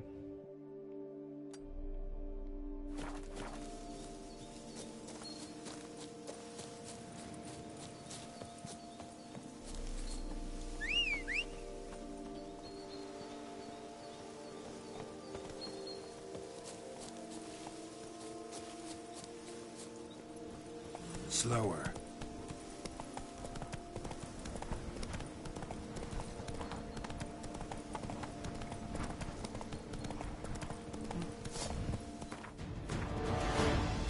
Freaking boars, man.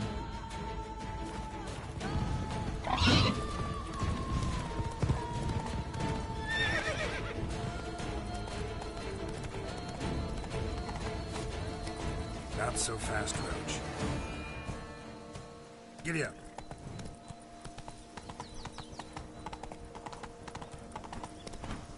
Take it easy.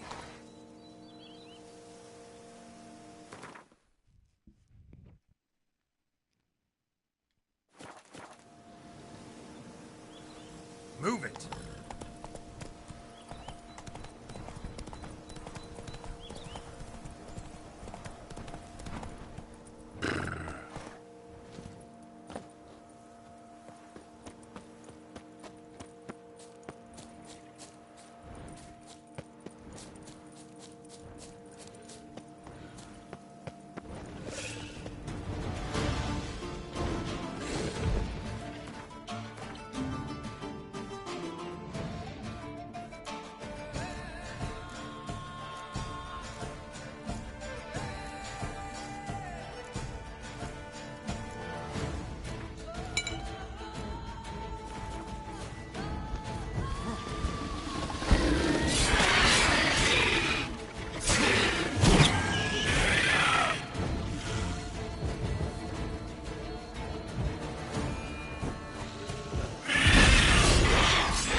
Let's go.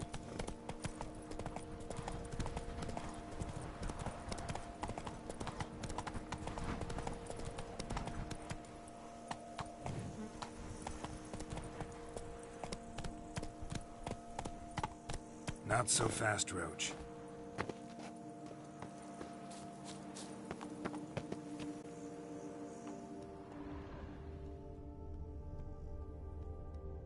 Wow, the game looks amazing, huh? Even on the PS4.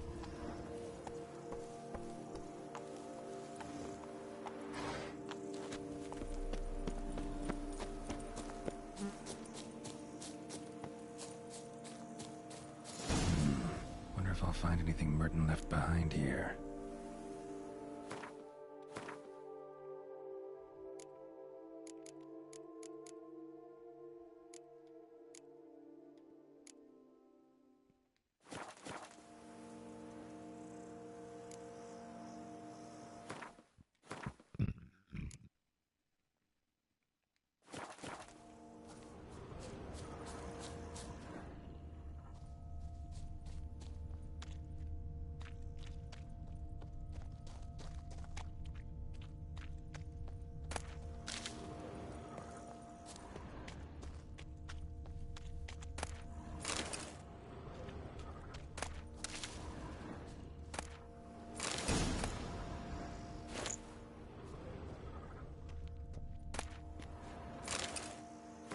The librarian's memoirs. I embezzled and I stole. I admit this and am ashamed of my actions, but what was I to do? My salary as a scribe was so laughably meager I was reduced to borrowing coin from my mother. I was a thief, but I also did a great deal of good for the palace library, who secured the import of such tomes as the Lives of the Prophets, De Hemeroidibus,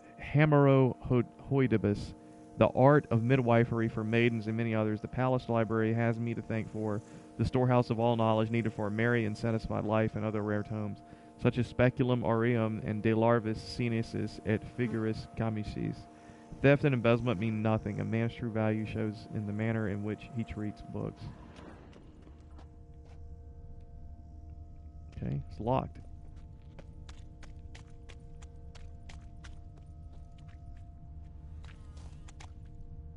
There's something up there.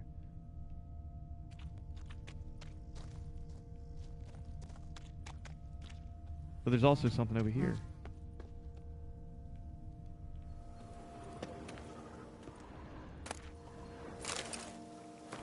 Notes of a death row convict. The sun is now rising. I shall make use of its light to write this letter before they come to take me to the gallows.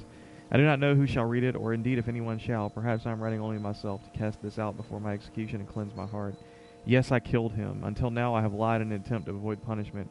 I still believe that he deserved the death for what he did to me. Did I do wrong? Perhaps, yet he was most assuredly a bad man. One who deserved death. The gods shall make the final judgment, and they shall deliver the sentences, mine and his. I hear the guard steps. May the gods watch over my soul. So, was this a prison, I take it? I'm assuming it was like a prison.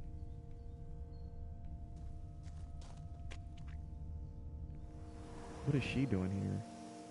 I didn't even see her before. Clerk's diary. Fragment of a journal soiled with blood and spinal fluid. It pretended to be just another day as a clerk at the ducal treasury. Start the morning with a baguette and camembert, then shuffle some parchments and head for home before dusk.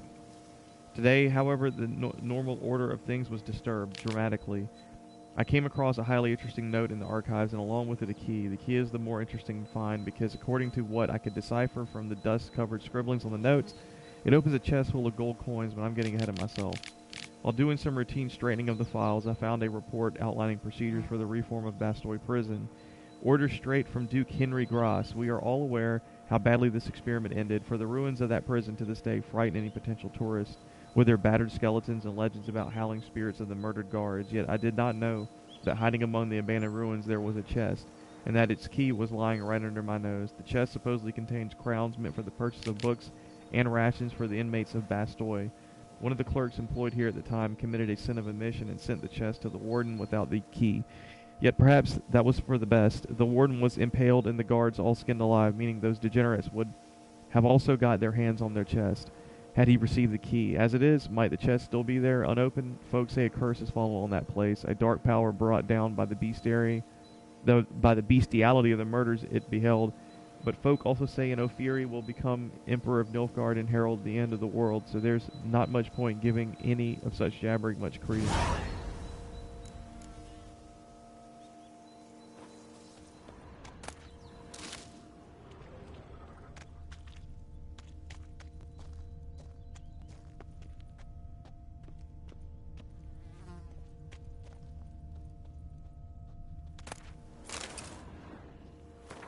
Convict's notes. The guards understand nothing. They have locked me in here, and I believe that means it is all over. Yet it goes on. To those who enter this world through my head, stone walls are no barrier. They shall continue to do those horrible things to men.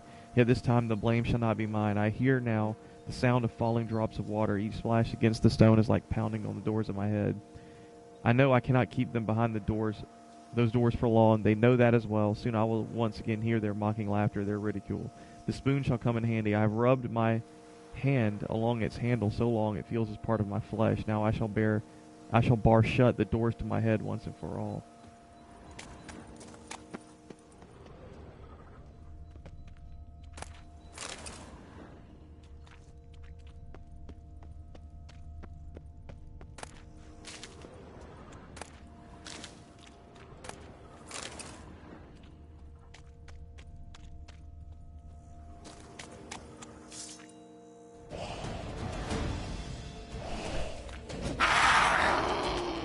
Oh, crap.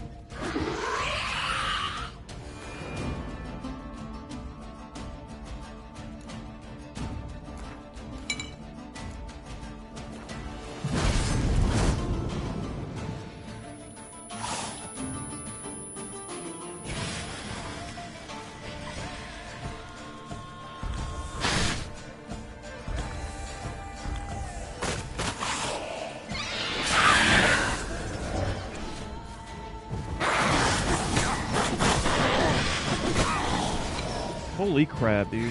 What in the world am I got into?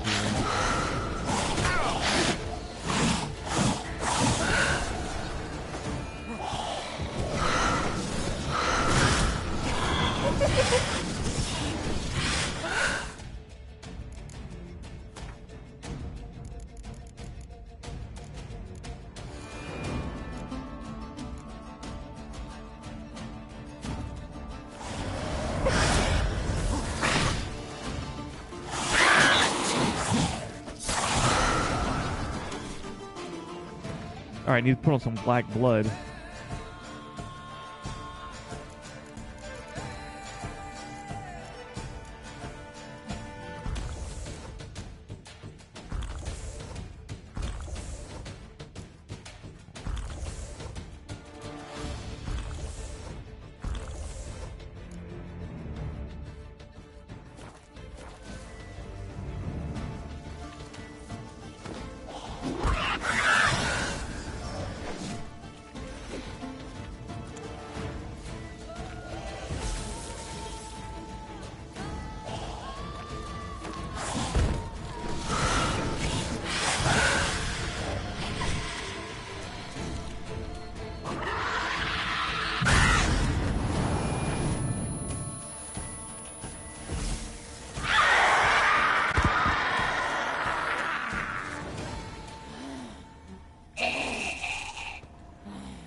That was some shit, man. If I would have come here earlier in the game, I would have been destroyed by her.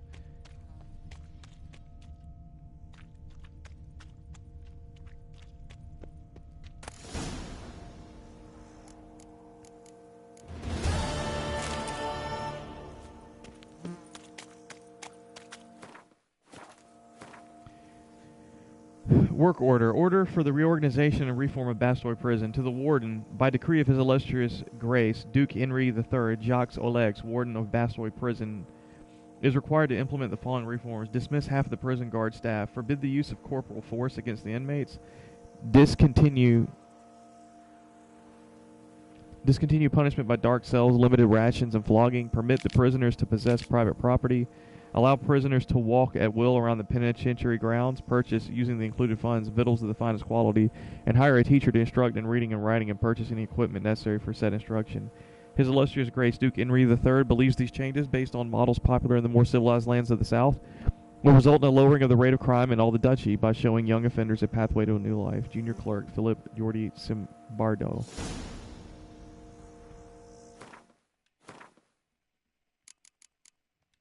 And we're going to end it here. As soon as we find the Witcher gear, I'll be calling the stream off. And we'll pick it back up next weekend, for sure.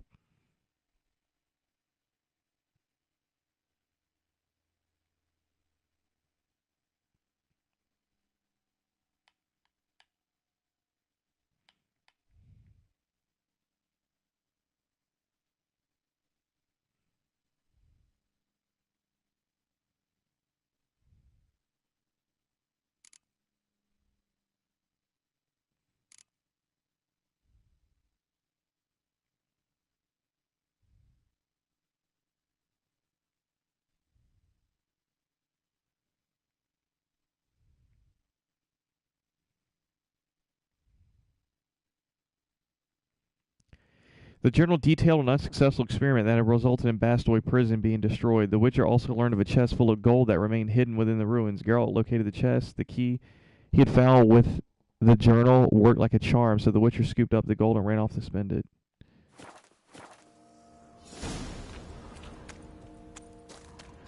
Yeah.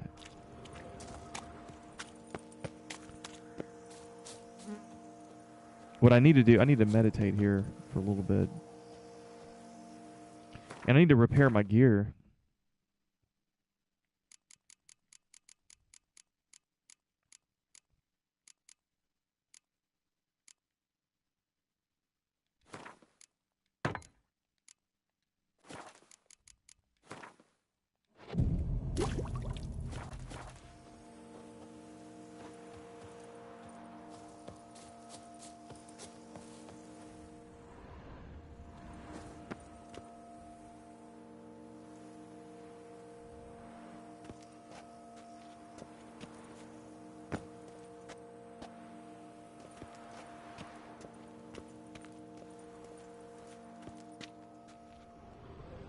I guess this is how you get up here.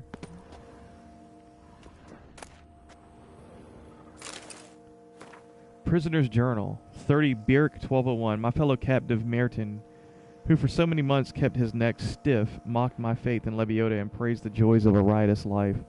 Today broke down completely. He admitted he had wasted his God's given time on pleasures of the flesh, and all that he had to show for it were chains and indignities.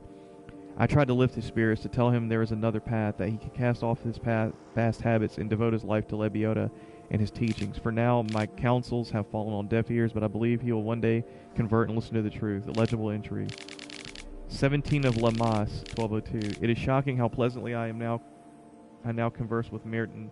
It beggars belief to think we once could not bear each other's presence. He is a man transformed, metamorphosed. I feel he has accepted his new path. He devours greedily all I tell him about Lebioda and his teachings. What rapture it is that, in this dank and dark dungeon, the prophet sent me a sinner and gave my life meaning. Blotted entry. The 43rd of Blade, 1203. It is over. Merton has served his sentence and left these accursed dungeon walls. The teachings which I have tried to pass on to him during these last dozen months have clearly taken root. Merton has vowed to go on a pilgrimage which will let him cast off his old ways and open the doors for a new life. As I advised, he will go first to the cave where Lebioda received enlightenment and on whose walls he carved four of his great truths. I hope the aura of that place will help Merton, as it has helped many before him, achieve cleansing and gain strength to continue his pilgrimage on to his next station, which I advised him should be. The rest are legible. Notes in the journal suggest that straight out of prison, Merton went to the legendary cave. Lebioda was supposed to have hunkered down there once. That's my next destination.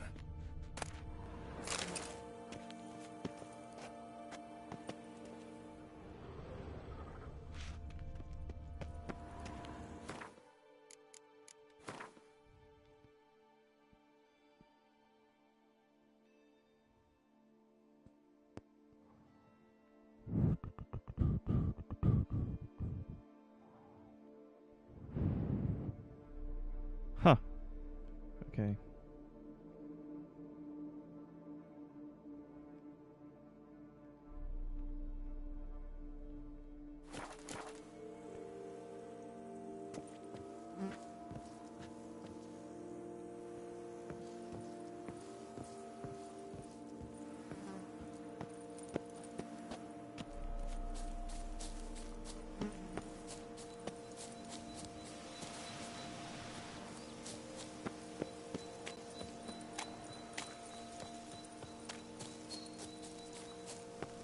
Make it all the way out to the road here.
Does this path, like, does this actually go anywhere?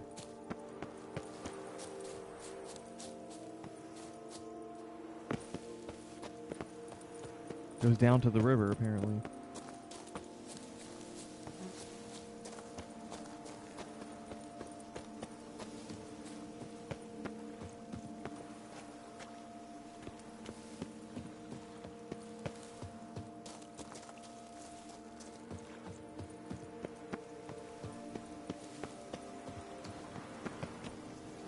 Hell, I don't know.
Alright, I'm going to end the stream here. I'm getting hungry. 2 hours of stream, and we've pushed the story forward. We've made some inroads to the Manticore Gear quest. When we come back on the weekend, I'm going to hit up these 3 scavenger hunt quests, and that's going to help me knock out some more undiscovered locations on the world map, I'm sure. And we're getting close to completing all this content. I know it looks like a lot, but we're getting close to the end. I can tell from when I started here, it just seemed like it was overwhelming, but there's really not much left to explore. We got something over here. Of course, we've got this eastern part here, but I'm thinking this will be pretty quick to be knocked out. So, all right, brother. I'll see you now, and have a good one. Peace.